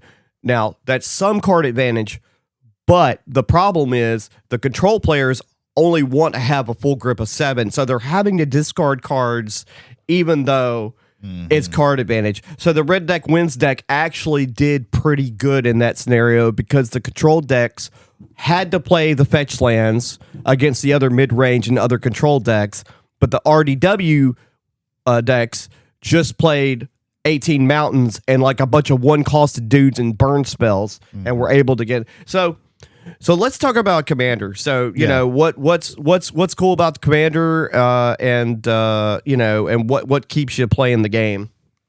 Yeah, I like that one again, like the whole thing of you really only have to get one of this card to fit in this. Again, with Lorcana, like buying, I need a playset of this. Fuck. I need a playset of and this. they're $40 cards. Of this $40 or $60 card. Right. Although I've heard that like it's not as like with the newer sets, it's not as bad where like the what do they even fucking call them? Their version of the mythics. Jesus. It's crazy how that I haven't been that long from playing that game, and I've already forgotten like most of the terminology. Yeah, but yeah, it's gotten a little bit better. But only having to get like one of a card, and it's really cool to like be able to. I like that. This is a cool legendary. I like the idea of building a deck around him, or I found this deck. Right. Like nobody really gives a shit if you like net deck a fucking commander deck, unless you're going to like a big tournament and like most of them are the same deck. Well, also, man, a lot of lists for certain, depending on the commander, could be just bad anyway. Yeah, So which I've never like net decking has never been an issue with me as long as you like understand the deck and what it does. If you understand the game well enough, like it to me it doesn't matter. Well, until a certain time period, like before there were so many sets coming out like there are now, most of the cards were homogenous. So for example, like cards that you would consider bad now or you wouldn't play now were played in all decks that played green. For example, like every deck that played green played Crows and Grip, every single one. Every deck that played white played Path to Exile and Swords, and actually those cards are still played now. Yeah. But it's like this. It's like it's now to a point where depending on what kind of blue deck you're playing, Ponder might not necessarily be the best one blue. Yeah. Look at the top whatever and draw a card you could play. You know. Yeah. Yeah, and there is like a variety, and it's always cool to be like, oh well, like you could literally like you could just make a deck that is just I want to do this kind of I want to do and it's not even like a typal thing. It's more of a like I want a deck that does that has this certain theme right to it. Well, and you can really like do weird things, and I like that. I like the options for certain typals too. Like for example, they've been doing a lot with both elves and fairies. So like originally, like there was really only one blue-black fairy. It was Ona, Queen of the Fae or whatever. That was really the only like decent fairy. And the thing was, there wasn't even enough for EDH or Commander, whatever you want to call it. There wasn't even enough like fairies to make it an actual typal fairy deck. And now you have multiple Dimir options for fairies, or if you want to get wild, you could play the Esper fairy as well. But there's literally like 4 legendary blue-black fairies that have flash that have some pretty rad abilities on them if you want to build a typal deck. Yeah. And And you also have that version of Maryland that's Sultai. Yeah, the new one that just came out. That right, one was exactly. really cool. They're doing some different stuff with the typal cards that I really do like. Yeah, there's some cool stuff, and there's just like so many different ways that you can like there's just such a variety out there that is cool. Unless you're playing elementals and it's 5-color good stuff. Yeah. And sometimes you know, depending on what you want to do. Why play Mails from Wanderer as your commander? Well, you can just have them in the 99 with all the other good cards. Yeah, why? But yeah, and that one's cool, and it's really like if a new set comes out, I can go like, is there anything in here? And most of the time, it's not even like super. Of course, like super expensive. Like the more like the mythics and stuff will a lot of times will be good. And it's like, but I rarely ever think like, oh, I really need this. Right. Like, yeah, Hexing Squelcher would be great in some of my decks, but I don't. But like putting him in there isn't gonna like turn the deck up another notch. Because again, it's one card in 100 cards. So like there's some cards that I've gotten from these last couple of sets that I might not fucking see. Yeah. In a because it's 100 cards, so you're not going to see your entire deck. I'll tell you something really wild too. Is like there have been like downswings and upswings on like the value you're getting for precons, because like, you know, like let's just say like Edge of Eternity's like the and them just doing 2 decks is an interesting choice sometimes. I wish they would do more. But then you have Strixhaven. So Strixhaven, I love Strixhaven. It's a great theme for a set. Also, we're getting 5 decks again, which is really cool. Also, most of the decks, if not all the decks, you're getting like close to, and this is including dollar bulk cards or whatever, but most of the decks you're getting close to, if not more than $200 worth of cards in a $50 deck. There's a couple of them where you're like, what the fuck? This card's in there? Some of those Some cards of them aren't even like, this card doesn't even make sense in here, but I'm glad it is. Because it's a $30 or $30 card. Right. I really do like that. I mean, we've mentioned this several times, especially in the corner, but the Teenage Mutant Ninja Turtle one with City of Brass and 2 bond lands, just what the fuck? The new lands coming out are awesome. Oh yeah, those new the new what are they called? The turbulent is what they're called. The turbulent whatever. Figure 8 or whatever you want to call them. Those are cool. And some of them are. Some people are calling them the Cinnabon lands. Yeah, that's probably what's gonna stick. Yeah, more than likely. But people don't understand how those work.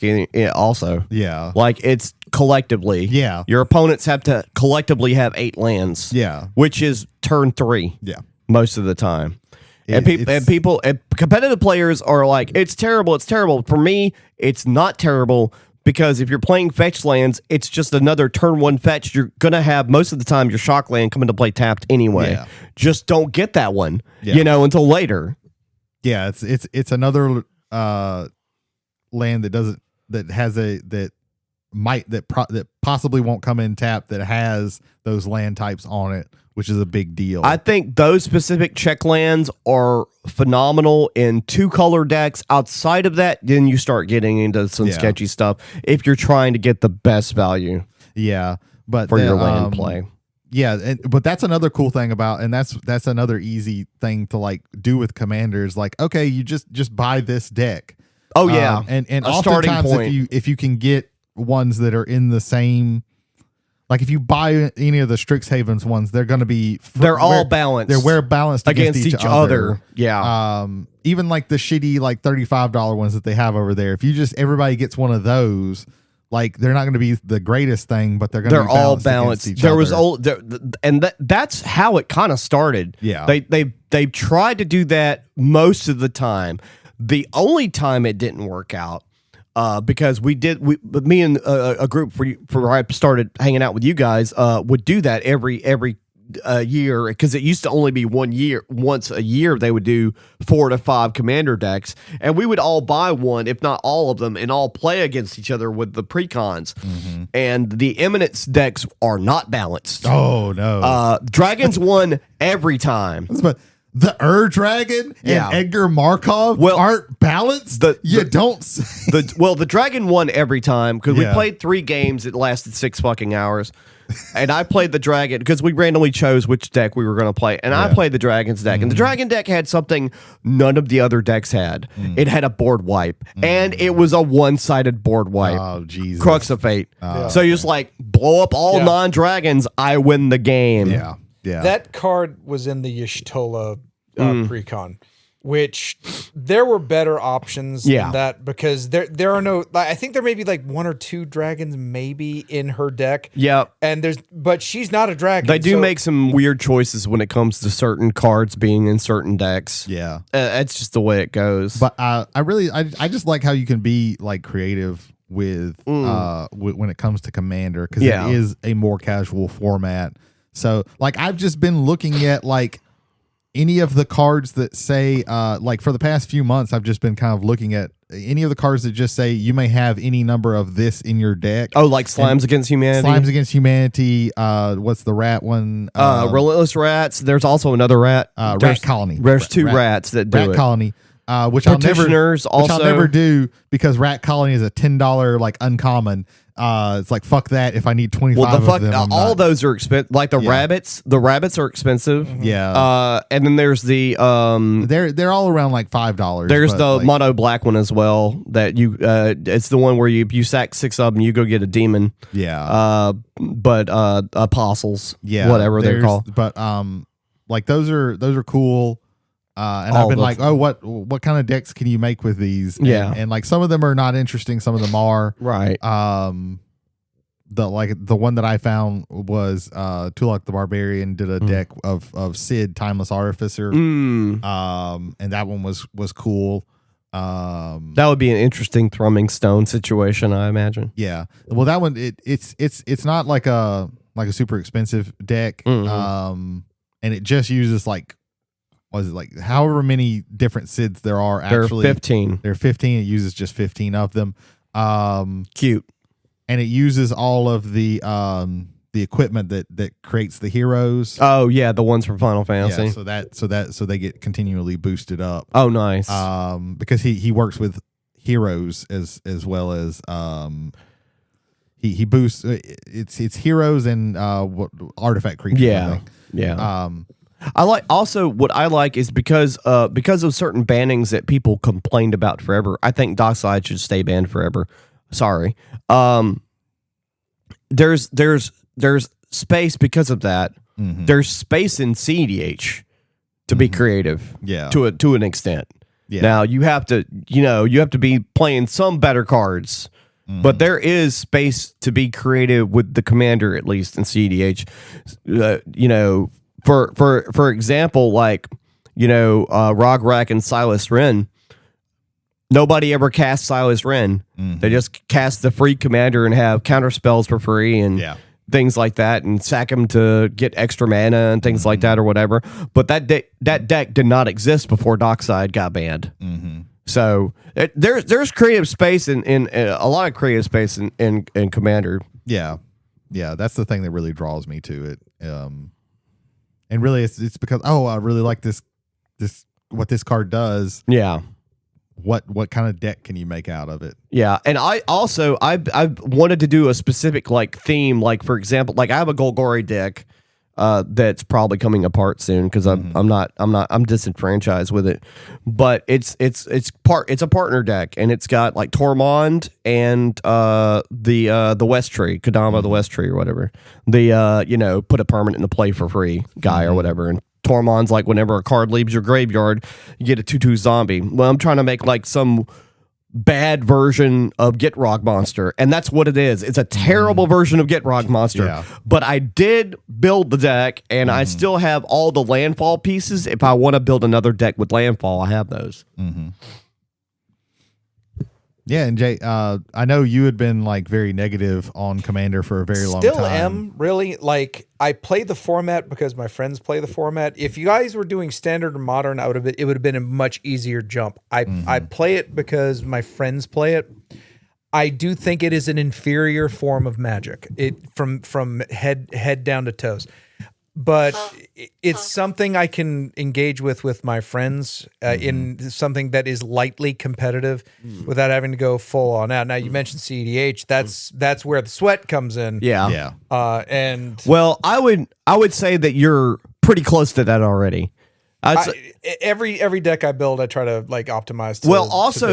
And I know you know nothing of, probably when you were building them because you were just starting to get into it. Like because like Jay got into it. I think also Final Fantasy helped. Yeah, Final Fantasy helped, and also again, my brain appears to be rotting, and so I need things to make it work. Right. Well, it's crazy because not crazy, but I think it's great and also hilarious that like some of the commanders that you like go to are commanders that are played in CEDH. Like even though they're not top tier commanders, Yistola, Esper Yistola is a CEDH commander. So I find that great. I find that awesome. And I'm building Kinnan. I'm which in is the definitely a process of, CEDH commander. Definitely. And I got a foil etched Thrasios to Hell go in yeah. that deck. So, Hell yeah. So just get me a basalt monolith, baby, and and I have a basalt monolith. I mean, I'm definitely working on it. Currently, Sammy is very close to being CDH. She's bracket 4. And so that's the one that like the spells have affinity for artifacts. Spells you control have affinity for artifacts. So, like for example, she costs 6, right? Yeah. But like 80% of my deck is mana rocks. So I like played a game with her Saturday, and I won on turn 4 because I played a bunch of mana rocks. I played her.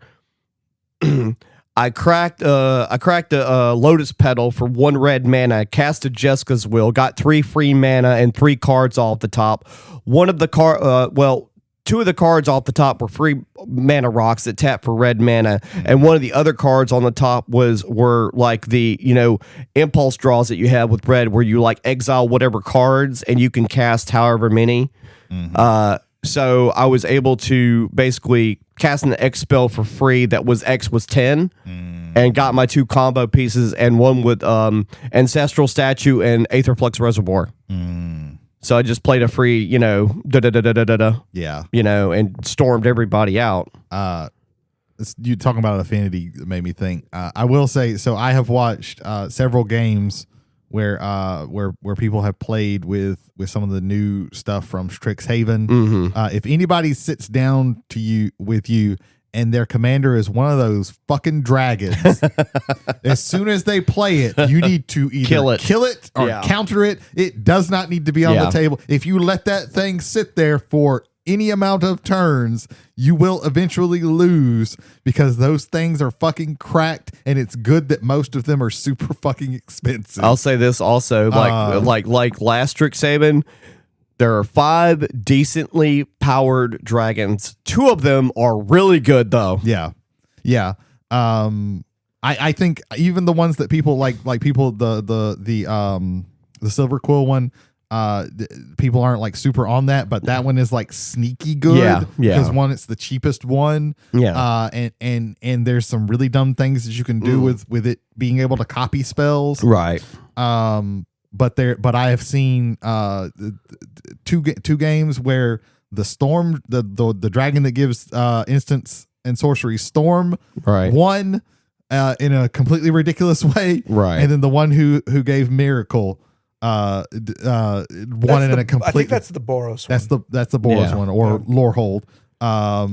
But yeah, like those two are like they're all like cracked. Like every single one of them, like if you don't have removal, like they're going to, one of them is there, like it will eventually win the game because it's just stupid what it does. And also, like, so there's another thing, like, so I like limited a lot, but limited is starting to price me out of limited, at least for the pre-release events, because now they're like 30, 35. Yeah. Right. And so the thing is, like, yeah, it's fun to play with new cards, but the thing about it is that, you know, if you're financially, like, you have to make choices because, you know, not most of us don't have a lot of money. Well, that's the thing. I'm not going to every pre-release. Well, it's like strict so like the pre-release is $30, $35, or the commander deck is $50. So what am I going to do? I'm probably going to buy a commander deck because I know the cards that are going to be in there. And also, me and a group of my another group of my friends, we've gotten together and we've decided that we're going to do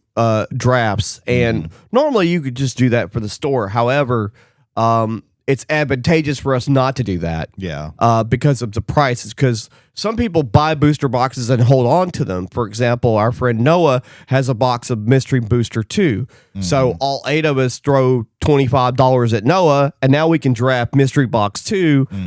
We do this like every 2 to 3 months. Yeah. You know, just to get that limited, you know, buzz, you know. I would very much like to draft a booster because I do the first pre-release that I played was the Final Fantasy one.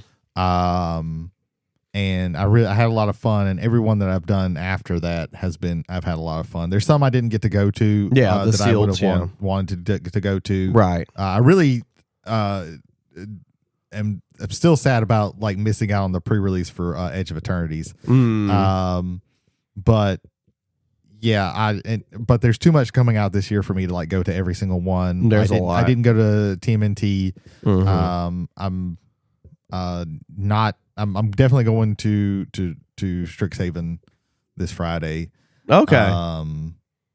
But and if you can pick the school, which school would you go? I was actually going to ask everybody that, because I know like Jay of course isn't going to be able to go to the pre-release, but like the cool thing about this one is that it's not just like a random box. You can pick which school, and there's a pack of seeded cards from those color combinations. They used to do that a lot more often, but now they've kind of gotten away from it. Yeah, they do it. They do it every once in a while. Every once in a while. I think that I think Avatar had special boxes, and then the Dragons of the Tarkir Dragonstorm had. Yeah, what they would use, what they did for the longest time was they would give you a playable promo. Yeah. But the seeded pack started in the Return to Ravnica pre-release, and it worked out all right. That makes sense. Anything. I've legitimately been thinking of that because I've been seeing like what the like archetypes are. Right. Part of me wants to go Silver Quill, but I don't know if I necessarily want to play like because I played like I've ended up like just with the shit that I've drafted in the past few ones, like certain color pairings I've kind of continually done. Sure. Because I've done green and white tend to be like a lot of, somehow I ended up going with that's the best several times. Aggro. Yeah. One of the best aggros you could do. But I don't know if I want to go with that one. I really like the red blue color pairing. That's one of my favorite color It's very pairings. weak and limited most of the time. But yeah, I don't know if I like how that would work in that. Silver Quill probably has the best chance of getting removal, and that's a very important part of a limited format. I will probably end up going with that one, but I don't know. Maybe Lorehold as well. I like some of the stuff that they're doing with that. Definitely not Quandrix. Witherbloom, I'm not For some reason, like Golgari is not my favorite. Like black green is not my favorite pairing. Yeah, it's not great. Another one, and I think it's also because it's a for this one. There are a lot of like reanimator stuff, pulling stuff out of the graveyard and stuff like that. Or I don't really want to do. It's because I have several like commander decks that like I literally we just played a game where it was Celis, and that's a reanimator right deck. Getting stuff out of your graveyard, getting stuff out of my graveyard. I kind of want to do something different because I end up doing usually like a lot of counters stuff in these last few ones, and I want and I maybe want I just want to kind of do something different. Right. I might end up going with Prismari. I don't know. I've been thinking about it a lot, but I will probably end up with Silver Quill. But I feel like Silver Quill is going to be one of the more popular ones. Well, yeah, it's probably the most strongest, and also like that archetype is the aggro. I remember this being an issue before with these themed decks from Strixhaven and maybe another set or whatever.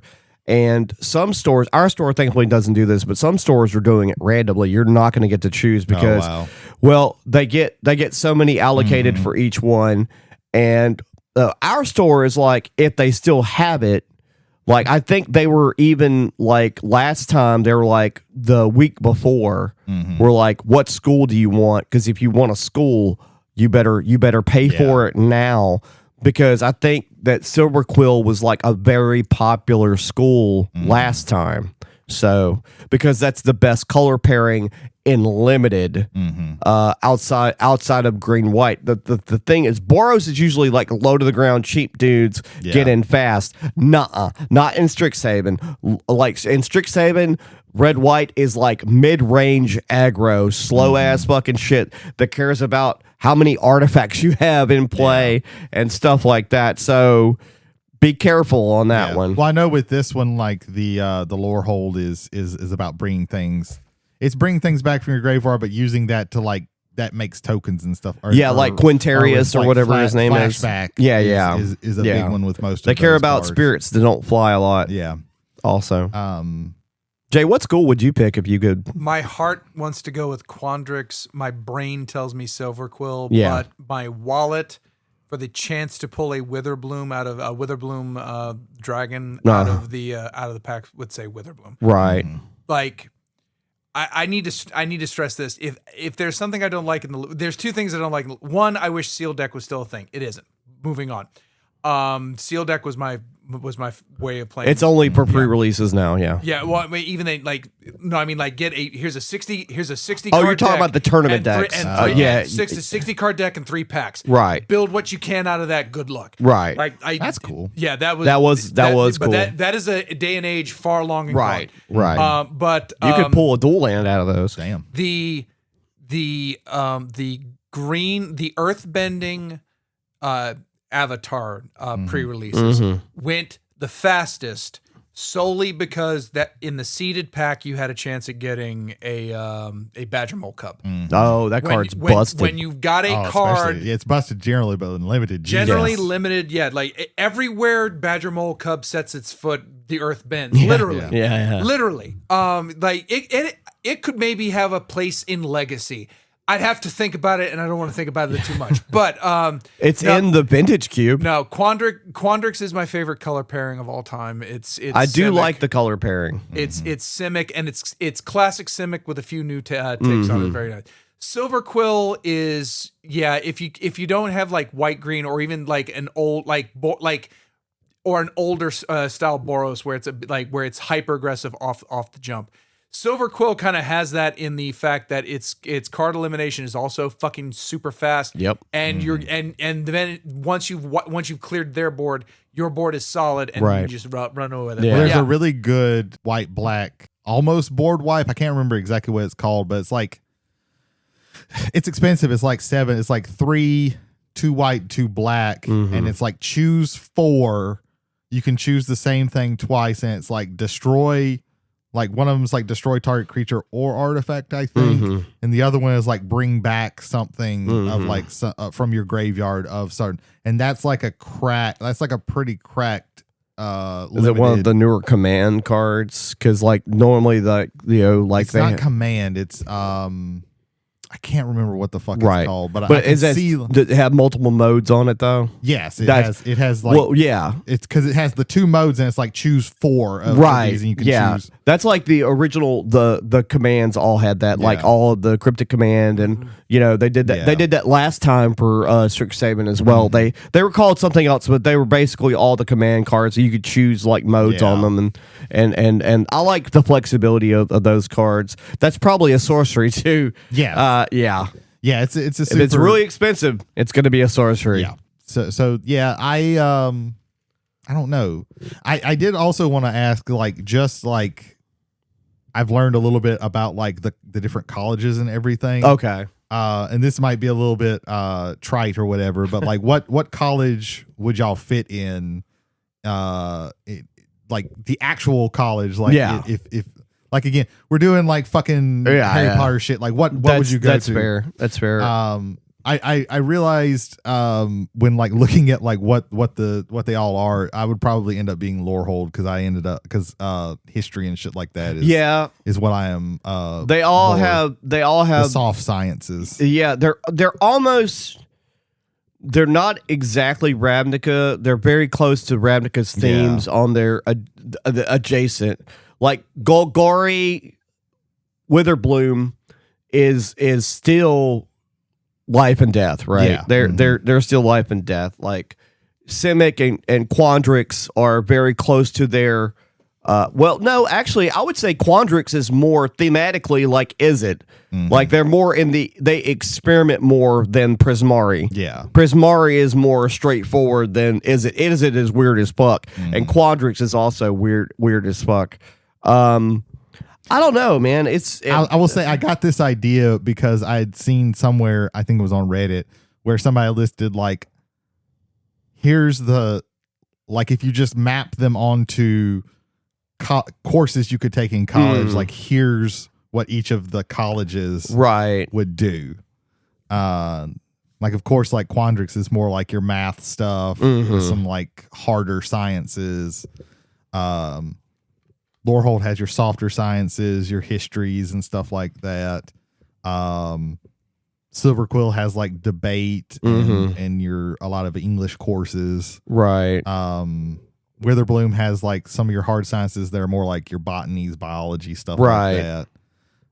Prismari is just a theater kid. Like it's theater. That and would probably be stuff me. like that. That would be me. I would be Okay. Prismari Okay. more than likely.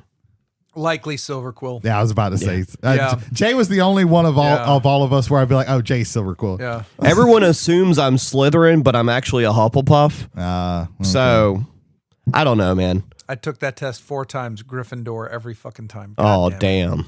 Yeah, because it's all. Here's the hint. It's all fucking arbitrary because like half the characters in Harry Potter are actually in the wrong place. Oh, I think it's also been it was confirmed that she actually had to put Hermione and Ron in Gryffindor because she wrote herself into a corner. It's like, the houses don't really like hang out together is close enough. Yeah. Because that's why she should have been in Ravenclaw. Yeah, and he should have been Hermione. Hufflepuff. 100% Oh, yeah, should have for been sure. Ravenclaw, Yeah. and Hufflepuff should have been Ron. Yeah, Yeah. for sure. But no, all Gryffindors, all Yeah. the time. Yeah, that makes Yeah. sense. It's almost as if those actually weren't written very well. But that's a. It's funny that we mentioned Harry Potter because, this is like totally not based off. Strixhaven is totally Yeah. not based off of Harry Potter. And Harry Potter was definitely not based off of a book series called The Worst Witch. Anyway, Can I but talk about real quick? Yeah.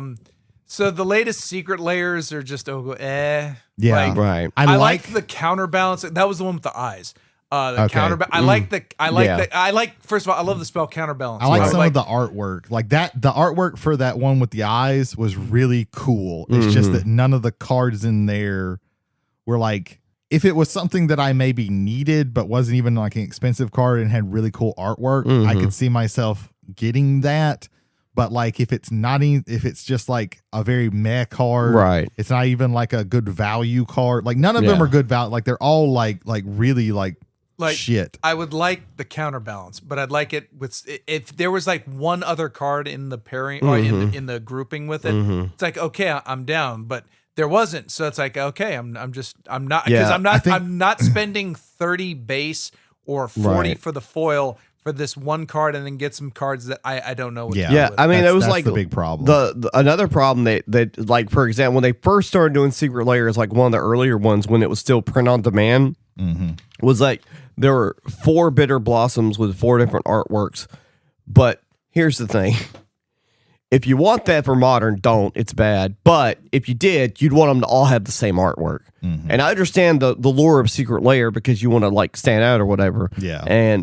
But like, you know, they should have the choice of what 4 of the same artwork do you want should have been an option, because if I like a card like Bitter Blossom, I probably want the same artwork in all the decks that I have Bitter Blossom in, because I'm just, you know, it's, you know, Yeah. it's I think the only card that was even like worth anything in the whole thing was like there's a Terror of the Peaks. But it was also attached to some random ass indie game that it's and everything on those cards is visual noise. I can't tell. Like, I know what you're talking about. I recently saw this. It's like and, Goblin something. And some people like in the comments were like, this is the best thing I've ever seen. And it's just tech vomit on a card. Apparently the whole point of the game is that it's really hard to tell what's going on. That's what the card looks like. I'm sure for like 3 people that like this is the sickest thing ever. It looks like what was that game ZZZZ or whatever? Like it looks like that and a bunch of 1s and 0s. It looks awful. Yeah, I can't tell anything what's going on, and none of the other cards in that set are interesting. Like the problem is like they really like Secret Layer is just kind of like whatever they can vomit out. Yeah. It's whatever. I think it's also like whoever gives them money. Sure. Like, hey, if you give us enough money, we will make a secret layer out of this. I feel like that is they rarely go to people and be like, hey, can we do a secret layer? Yeah. They're more like, hey, you want to do it? Like, hey, come to us and give us some money and we'll do a secret layer. There's one random thing I want to say about Magic outside of you know, all the things we've been saying, because we probably need to wrap it up soon. Yeah. One thing recently is I want to shout out some YouTube channels, because we do talk about that or whatever. I want to start with Play to Win. They're a CDH podcast. They do podcast episode, gameplay episode, and alternate between them. When new sets come out, they will try and pick what they consider the most powerful commanders out of those sets, like the Turtles one. They did one for that, and then they'll play against, you know, and see what happens. They'll still be playing LEDs and shit like that in their decks or whatever. Another thing is, like, recently they did a really cool video about the playable universes. What is a playable commander out of all of the universes beyond sets?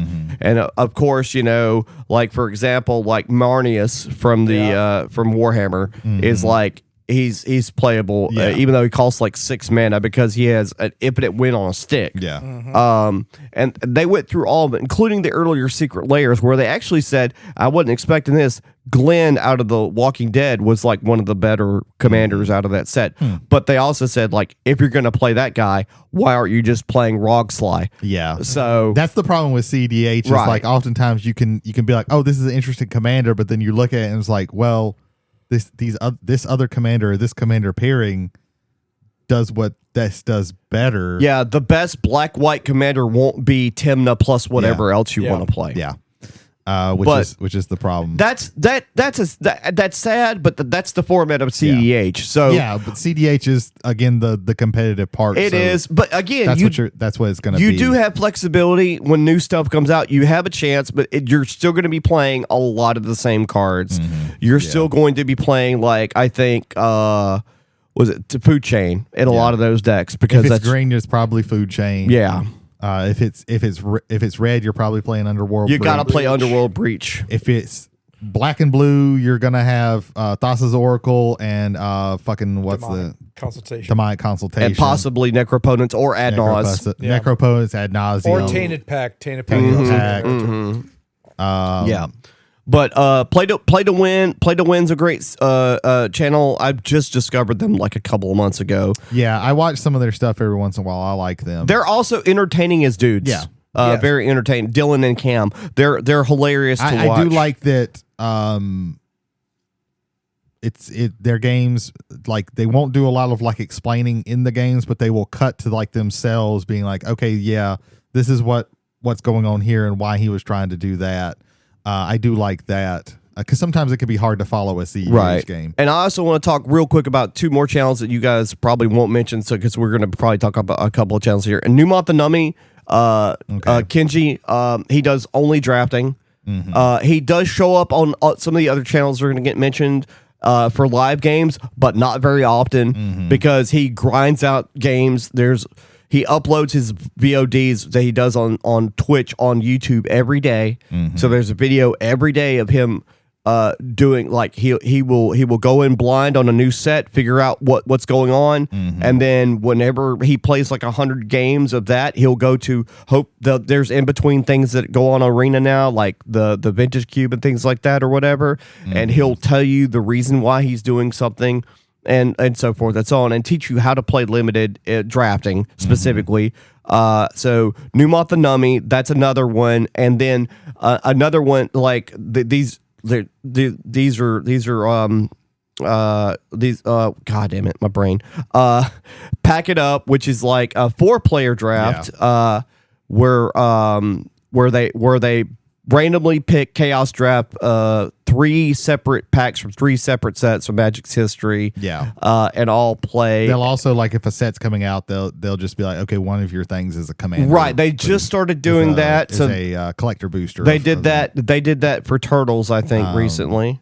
Yeah, they've done it for the past few new sets because they just did one for Strixhaven. Right. I do like them a lot because it's like they have it could be of any pack, literally. Right. It's always sucky when the person gets. I'm like, oh man, you got a jumpstart pack. Sucks for you. It almost sucks worse for them to open an old pack. Yeah, they're like super excited about an old pack, and then they're like, oh, this is bad. This is really bad. Yeah. There's like nothing in there for me. But I like them. There are some things that they like. They're a little bit. I wish we got to see the draft more. Yeah. They're a little bit more performative. Yeah. But they're not as bad as Command Zone, which really bothers me. They're a little bit. Show really irks a lot of people. I can't watch Command Zone. Yeah, I can't. I've tried to watch it. I can watch their podcast because they're sitting down actually reviewing set review. They're being informative and the entertainment is woven into it. Yeah, right. They don't feel as natural as like most other places. But it's not super bad. Right. But it does kind of irk me, and the constant and the multiple, basically, like, because again, I have YouTube Premium now through Verizon, so I don't have to deal with regular commercials, but they constantly are like cutting in with like, and now we got and now remember about Ultra Pro Card Kingdom. Well, I'll add one more thing, and I'm like, man, I gotta fucking fast forward through this shit. What I don't like, that's it, but that's like a first world problem. What I don't like is what Command Zone started. Now on Play to Win, the guys will come in between the game and they'll be like, I would have made this decision, but I made this decision, and it's literally like a 10-second like bullet points on why they did what they did, they did, or what they didn't do, or the reasoning behind that. Command Zone, you'll be in the middle of the game and then they'll stop and they'll cut to somebody on a chair and they'll be like, maybe right now Josh won't do this and I'm going to try and do this and maybe Rachel will do this. And the bad thing is Pack It Up does the same thing. Yeah. Where they cut to them standing off after the game. Yeah. They record this shit in post. You can always tell, like, this last one had a guy who was like really hamming it up.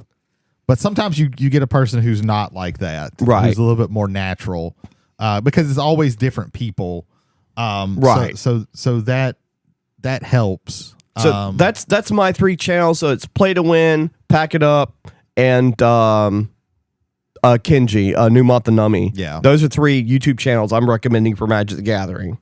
For me, I think most of the ones that I have are ones that I've mentioned several times. Spike Feeders is my Spike Feeders is great. they're my favorite place to watch. Commander, I like all the guys' personalities. Yeah.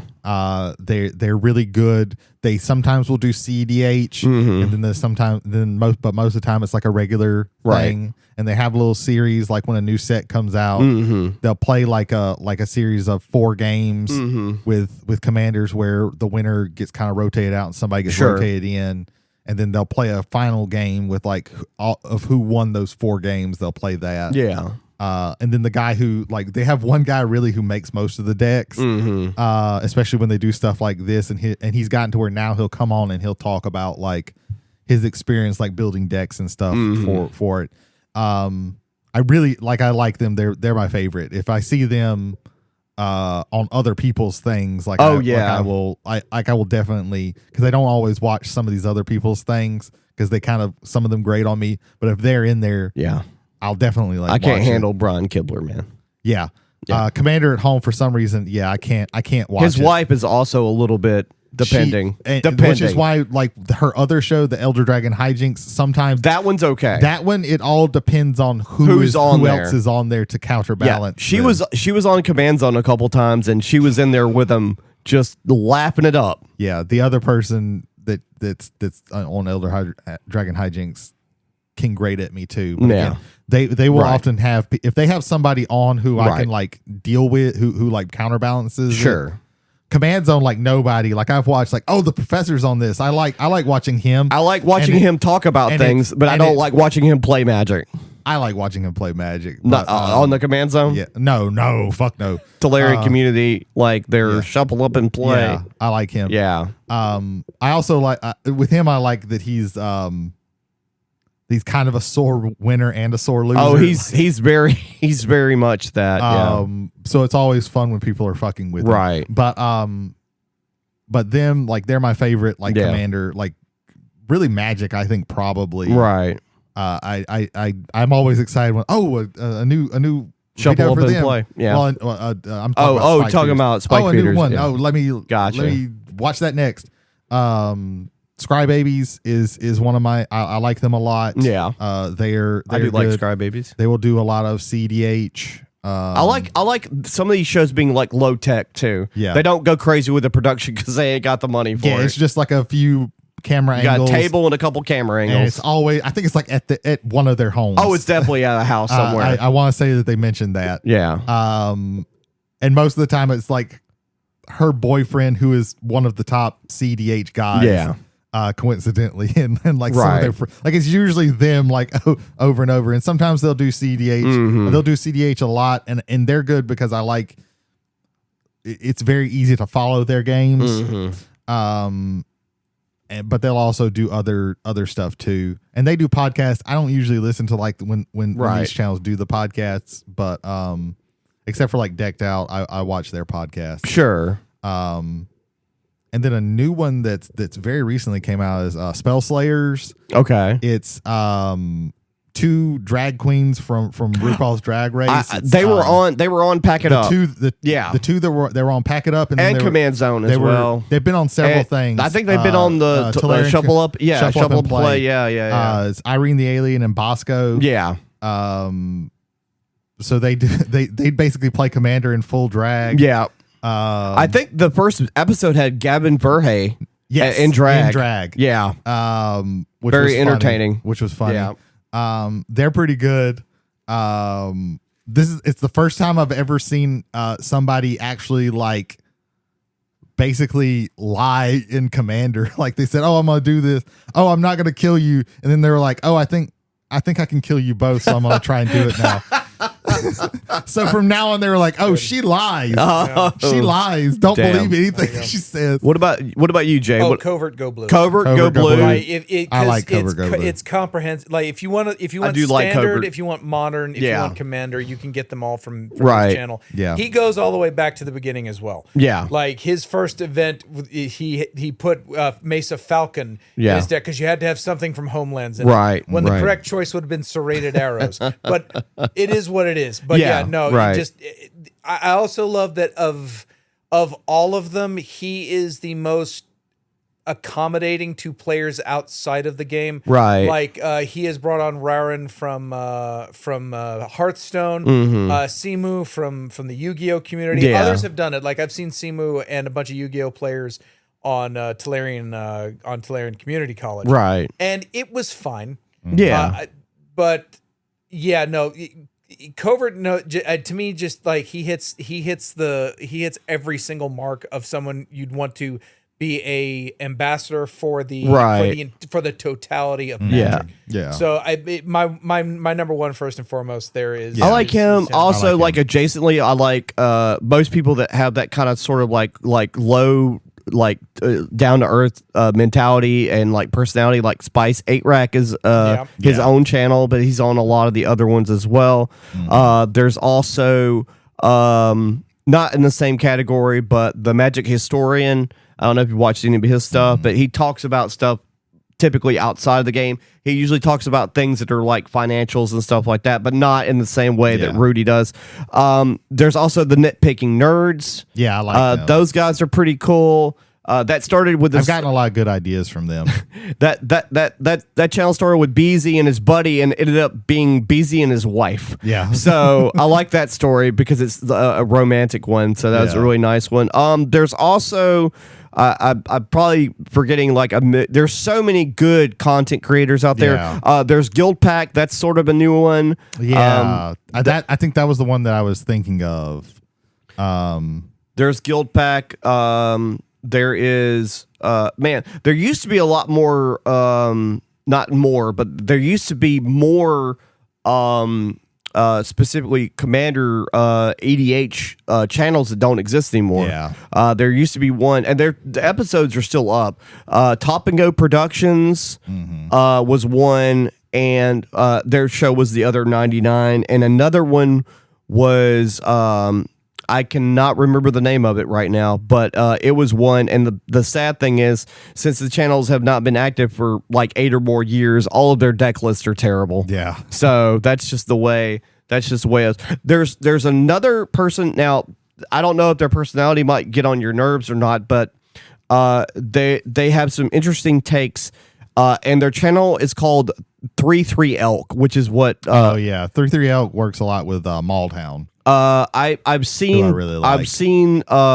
They have 2 channels. They have the main channel, and then they have a channel called Jelking It, whatever the fuck that means. Don't look that up. That channel, basically, what they do is live stream helping someone with their deck, and basically like help them like edit their deck or whatever. Yeah. And that's the videos I watch the most of that channel, because it's like Maultown does something very similar to that. do they? Okay, cool. Yeah. But I think we're about spun, right? Like we're.